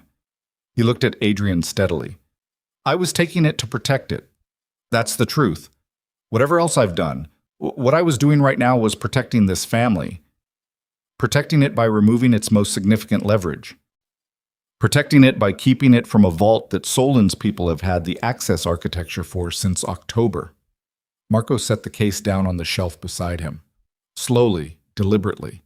An offer or a concession, Adrian wasn't sure which, and the uncertainty was itself information. "They have the electronic access. Not the manual key, that's always been separate, but they can force the electronic system with enough time and the right technical approach, and they have both. If this document stays in this vault, it's gone within 72 hours. I was moving it somewhere they can't reach." "To hand it to Solin," Isabella said from behind Adrian. Marco looked at her. "No." "Then to hand it to Dominic." "Who would hand it to Solin?" "Because Solin isn't working for the Cassano network, Marco. Solin is working for Dominic. He always was." She stepped into the vault beside Adrian. Her voice was completely steady and completely cold, the cold of someone who worked something out 3 steps ahead and is now confirming the final step by reading the reaction. The Cassano threat was manufactured, the arbitration mechanism, the legal exposure case. None of it was real, or rather, it was real, but it was built by Dominic, not by them. He built it to use as a threat against his own family if Adrian ever made a decision Dominic couldn't control. She looked at Marco. "Tell me I'm wrong." Marco looked at her for a long time. He said nothing. Which was the answer? Adrian turned and looked at Isabella. At the specific expression on her face, not triumph, because there was no triumph in discovering that the threat you'd spent 7 months building a response to was itself a constructed layer over a deeper threat that had been there all along, authored by the man who founded the thing you were trying to protect. "The Cassano name," Isabella said, more quietly now, speaking it through, working it the way you work a knot. "He used it because it was credible, because there's real history there. But the actual mechanism, Solon, the arbitration structure, the financial arm, that was Dominic's instrument, built years ago and left dormant until it was needed." She looked at Marco. "And you've been maintaining it, keeping it operational, making sure it could be activated if Adrian ever needed to be." Corrected. Marco looked at the floor, then up.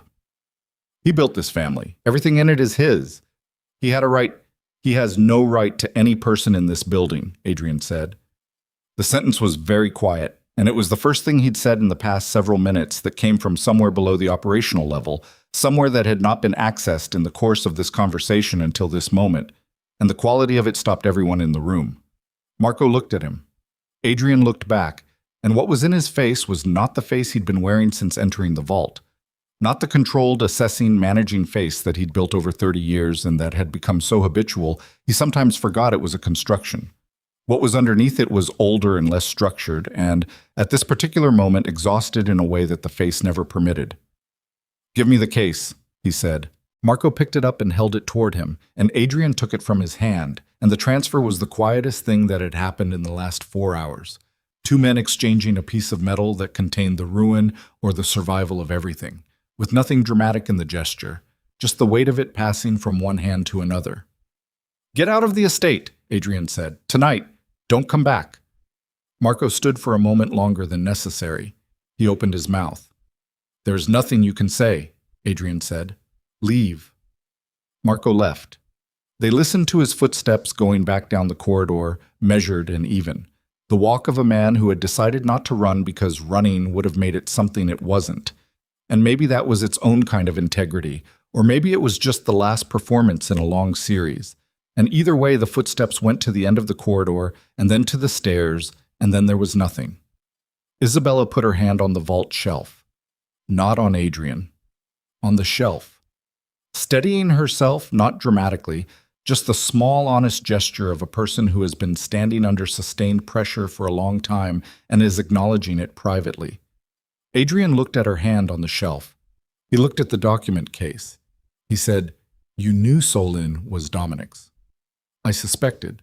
The naming of the company." She took her hand off the shelf. "Meridian. Your father always used that word for the highest point of something, the peak, the place where the line crosses. He used it once in a conversation I had with him 3 years before he apparently died, about what a family's true leverage consisted of. He said the meridian of power was the document nobody wanted to exist." She looked at the case. "I found the call log connection to Solon, and I built the Cassano theory because it was the most logical external explanation. But there was always a piece that didn't fit. The naming, the precision of the legal structure, the fact that no one on the Cassano side ever made a direct move, just the threat of one." She was quiet for a moment. "I didn't let myself follow that thread because following it led somewhere I wasn't ready to go. To my father. To the possibility that the man who built everything also built its destruction as a contingency, and that no matter what I did, the ceiling of what I was working inside was him." She looked at Adrian. "That's a very specific kind of hopelessness. I chose not to look at it." He stood in the vault with the document case in his hand and his dead father's living presence somewhere below them in the original room, and 16 years of a trusted man's footsteps going down the stairs. And he understood, fully, without mitigation or interpretation, the thing that Isabella had been living with for 7 months and arguably for much longer, the thing that she had carried without complaint and without exit and without ever allowing it to make her less exact. He said, "I'm sorry." She looked at him. I know that's inadequate, he said. I know the distance between what I did and what a sentence covers. I'm saying it anyway because it's the true thing. He paused. I was arrogant and I was selfish, and I used the word authority to cover both of those things for a long time. And the crown was the moment when I stopped even covering them. He looked at the document case. You didn't deserve any of it. She was quiet for long enough that he stopped expecting an answer. Then she said, No, I didn't. Not forgiveness. Not yet. Not in this room. Not tonight. But the word arrived without anger, which was its own statement. The statement of a woman who has made her accounting and knows what the numbers are and is not going to adjust them for comfort, but is also not going to let them be the only thing. They went back to the original room. Dominic was where they had left him, which was both unsurprising and strange. The stillness of an old man in a small room below his own house, waiting with the patience of someone who has learned that waiting is a form of control and has practiced it for 73 years. Celeste was sitting in the corner on the floor, her back against the wall, the crown removed and held in her lap with both hands, looking at it with the expression of someone examining an object they acquired at great cost and are determining what it was actually worth. Adrian set the document case on the desk. Dominic looked at it. Marco, he said. Gone. Adrian stood across the desk from his father. He's not coming back. Dominic absorbed this. He was the most capable person I've ever placed. He was a person, Adrian said, not a placement. The old man looked at him. Something moved in his eyes, not guilt. The machinery for guilt had been set aside long ago in service of the larger calculation, but recognition. The recognition of a man who is hearing his own language spoken back to him from a position he didn't build. The document in that case, Adrian said. The co-authorization. Who signed it from the Cassano side? Enzo Cassano, the founder's son, who is currently the head of the network, and who has spent 3 years building a case against this family to prevent that document from surfacing. Yes. You built the mechanism he's been using, the arbitration structure, the Solon connection. I built it before Enzo knew the document existed. When he found out, 18 months ago, he tried to acquire the instrument before I could use it, which accelerated the timeline. Dominic's voice was precise and uninflected. Celeste was supposed to be contained within the estate's internal politics, a test of your judgment. When Enzo's people reached her through Solon, the situation evolved beyond its original parameters. You lost control of it, Isabella said. Dominic looked at her. I made an error in the timeline, yes. You made an error in the basic premise, she said. You built a mechanism to control your son. You installed a person to report on him. You faked your own death and lived in a room below his house for 4 years. And you call the part where it went wrong a timeline error. She sat down in the chair across from him, not aggressively, simply choosing to sit, choosing the level surface of it. You built something extraordinary. This family, this organization, everything you gave Adrian the foundation of. And you could not let it go. You could not allow the thing you built to exist without you at the bottom of it. She paused. Do you understand what that is? Dominic was quiet. That's not love, she said. I know you believe it is. But love releases. What you did is something else. The old man sat with that. Outside the room, above them, the estate made its ordinary sounds. The ventilation, the distant footfall of staff, the building going about its evening. Ordinary. The surface of things. Dominic reached into the desk drawer for the second time. He produced an envelope. Standard white. Name on the front in handwriting that Adrian recognized from decades of documents and notes, and the margins of things his father had read and annotated. His own name. Adrian took it. He looked at the handwriting. He put it in his jacket pocket without opening it.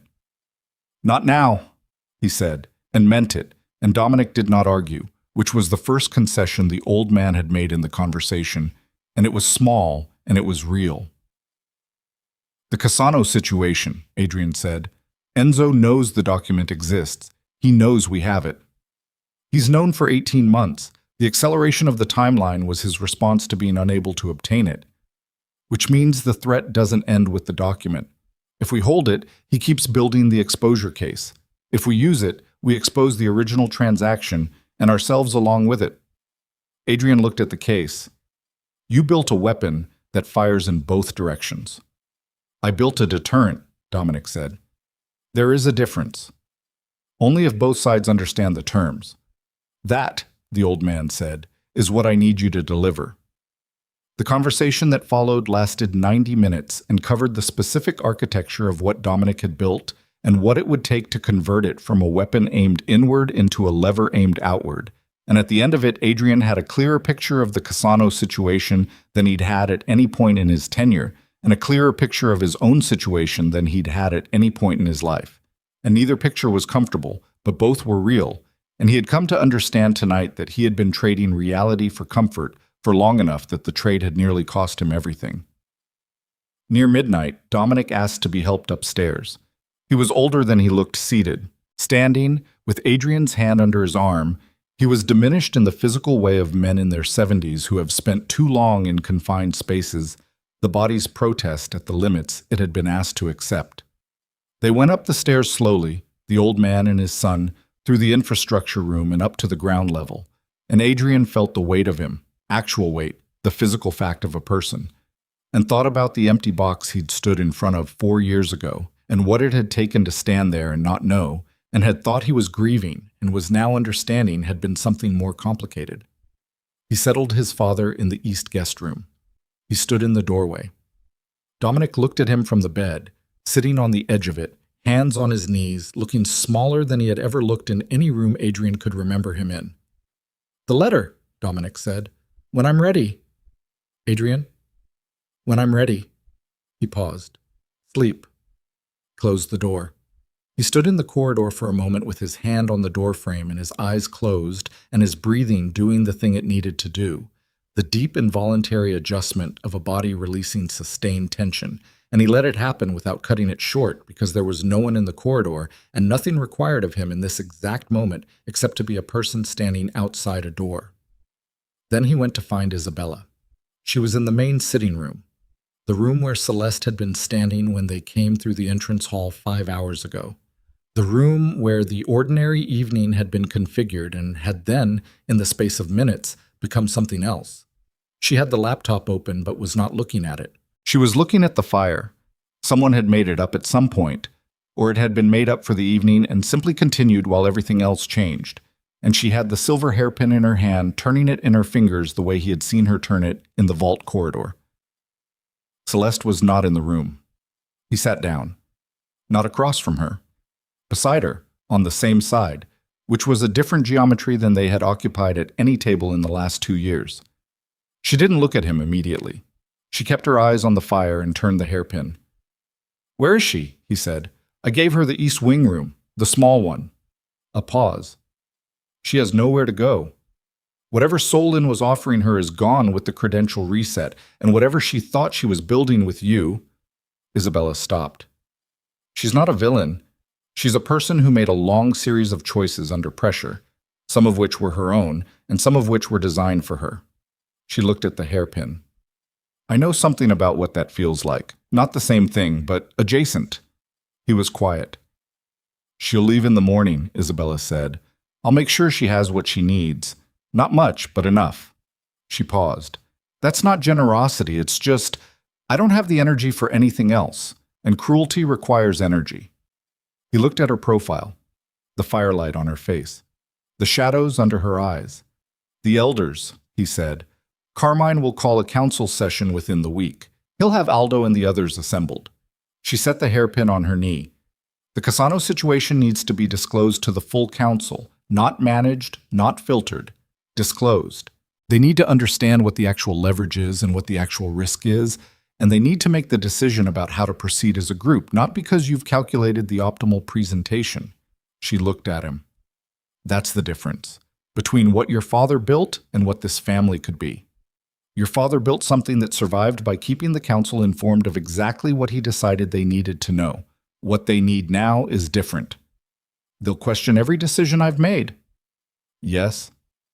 "Some of them won't survive the questioning. Probably not." She looked back at the fire. "But the ones that do will be real. And the family that comes out of it will be real. And that is, she stopped, breathed. That is what I stayed for. Not the crown, not the title, not any of the things that got placed on tables last night. She touched the hairpin. I stayed because there were people in this family who deserved for someone to stay. The staff who've been here 20 years. The captains who've given their whole lives to this. Carmine, who sat in that room last night and refused to speak 7 words because he understood that 7 words said wrong would damage something he'd spent 50 years building. She paused. They deserved better than what was happening to them. Someone had to stay long enough to make it survivable.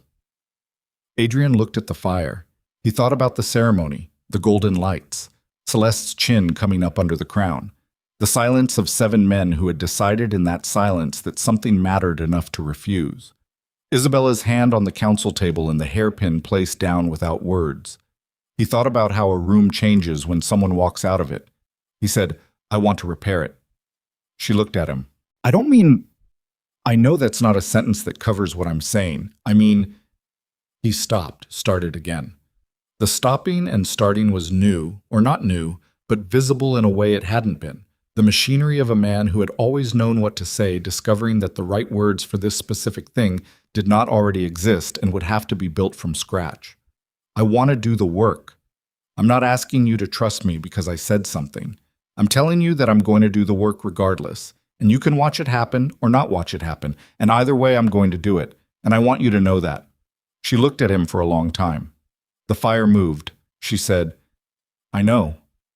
Not yes, not forgiveness, not yet, but the specific form of acknowledgement that meant she had heard the thing underneath the words, the genuine thing, and had registered it as genuine, and was not dismissing it. That was its own kind of beginning, the small, undramatic kind that doesn't announce itself, that doesn't have a ceremony, that just starts. She picked up the hairpin and turned it once more in her fingers. She reached up and set it back in her hair. Not the formal placement of the ceremony, not the deliberate symbol, just a woman putting a pin in her hair at the end of a long night because it belonged there and she was tired and it was where it went. He watched her do it. The room was quiet. The fire settled. Outside, the estate's grounds were dark. The fountain basin still collecting water. It wasn't yet cold enough to freeze. The stone paths empty. The gates closed. In the east guest room, an old man was either sleeping or thinking, and in the small east wing room, a woman was either sleeping or not. And somewhere in the city, a man named Marco was driving or walking or standing somewhere deciding what came next. And somewhere else, the pieces of a 7-month plan were settling into a new configuration that was not what any of its components had been designed to produce, but was, against all probability, real. 3 days later, Carmine Esposito sat at the head of the council table in the Vosaro Estate's main hall with 6 other men and listened to Adrian speak for 45 minutes without interruption. Adrian spoke plainly. He described the Meridian decision and the Meridian file and the co-authorization document in the metal case, which he placed on the table for every man to see. He described Dominic, his father's survival, his father's return, his father's architecture of control, without defense and without embellishment. He described Celeste and Dorian Hess and Victor Solin and the constructed Cassano threat and its actual origin. He described the credential reset and the vault and Marco's departure. He described the crown. He described placing it on a woman who had not earned it in front of men who had given their lives to the meaning of what it represented. And he said it clearly, and he did not reach for a qualifying explanation, and he did not ask for immediate absolution. The council was quiet when he finished. Carmine looked at the document case. Then he looked at Isabella, who was seated at the corner of the table. Not at the center, not in the formal position, just a woman at the corner of a table she had a right to be at, with her hands flat on the surface and the silver hairpin in her hair and the specific steadiness of someone who has come through something real and knows what it cost. The Cassano situation, Carmine said. Enzo Cassano holds the co-authorization on the Meridian transaction. If we use the document against him, we expose ourselves to the same degree we expose him. Yes, Adrian said, which makes it a deterrent only if neither side triggers it. Which means we need a direct conversation with Enzo Cassano, Adrian said. Not through intermediaries, not through Solin, person to person. He knows the document exists. He knows we have it. The question is whether either side benefits from mutual destruction or whether both sides benefit more from acknowledging what each other holds and building a structure around that acknowledgement. You're proposing peace with a man who spent 3 years trying to destroy this family. I'm proposing a conversation with a man who spent 3 years trying to protect himself from a threat my father created. That's a different thing. Adrian looked at the table. I've spent the last week learning the difference between what I thought I was doing and what I was actually doing. The difference is usually about who you're really serving when you tell yourself you're serving something larger. Carmine was quiet for a moment. Then he picked up the co-authorization document and looked at it, set it down, looked at Adrian. You're not your father. No, that is not an insult. I know. The old man looked at Isabella. And you'll stay. She looked at him. I'll stay. Not for the title. No. For the family. For the people in it who deserve someone staying. She said it simply, the same words she'd used to Adrian by the fire 3 nights ago. And they sat in the council room with the same weight they'd had then, maybe more weight because the room they were in now was the room where the weight mattered most. Carmine put the document back in the case. He looked at the 6 men beside him. He said, "We proceed." It was not an absolution, it was a decision, which was a different thing and a more durable thing, and the room received it as what it was. The choice of people who understood that the alternative to proceeding was the collapse of everything they'd maintained, and that maintenance required accepting the reality of what needed to be maintained rather than the version of it they preferred. The meeting ended without ceremony. People gathered their things and moved toward the door, and there was quiet conversation, and the quality of the room was not warm exactly, but was different from the room 2 weeks ago, different from the ceremony and the golden lights and the crown and the silence of 7 men refusing to speak. It was the kind of different that happens not after a victory, but after a reckoning, when the light is ordinary and the furniture is ordinary, and what is changed is something internal, structural, below the level of what you can see from outside. Adrian walked Carmine to the entrance hall. The old man stopped at the door. He looked at Adrian for a moment with the same clear, unmodified look he'd had in every room across every year, the look that saw what was there rather than what was presented. Your father will need to make a formal accounting to this council, he said. Not today, not this week, but before the end of the year. I know. He won't like it.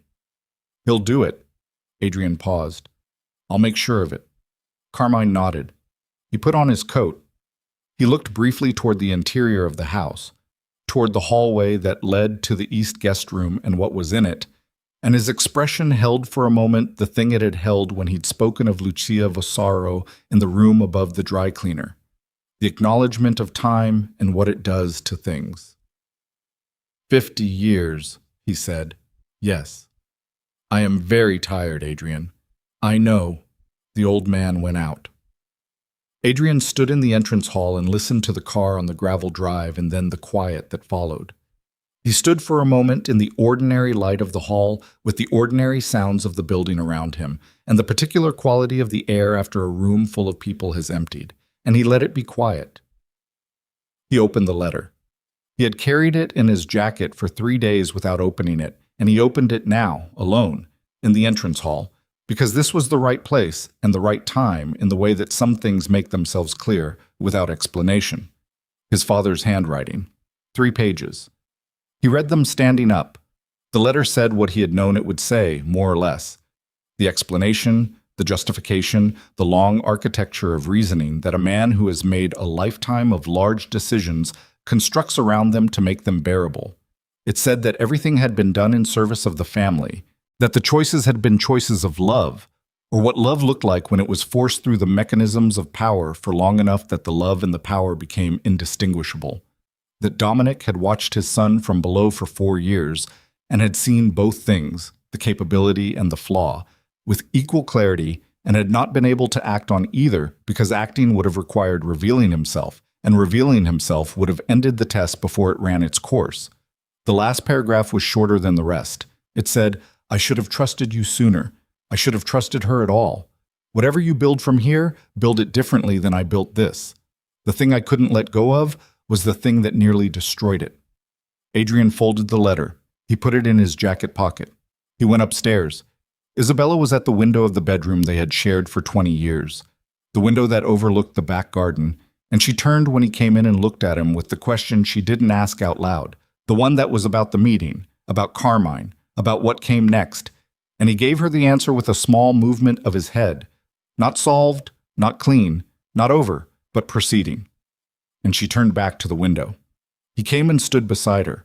The garden below was bare in the late autumn way, the trees stripped down to structure, the pathways visible and clean, nothing to obscure the actual shape of things. The fountain was off. The basin held an inch of water that had gone still in the cold and would freeze by morning into a flat, clear surface that reflected whatever was above it without addition or interpretation. He reached into his pocket. He put the letter on the windowsill between them, not offering it to her, just placing it where it was visible, where it existed, where it was part of the same space they were standing in. She looked at it. She looked out the window. After a long time, she said, "The hairpin belonged to your grandmother." "Yes. She wore it every day. My father told me once she took it off only twice, when she was in the hospital, when she died." He looked at it in her hair. He said those two things in his mind were the same event. Isabella was quiet. "She wore it because she chose to wear it," Isabella said, "not because anyone gave it to her, not because a ceremony made it hers." She touched it lightly with one finger. "That's the difference." He nodded.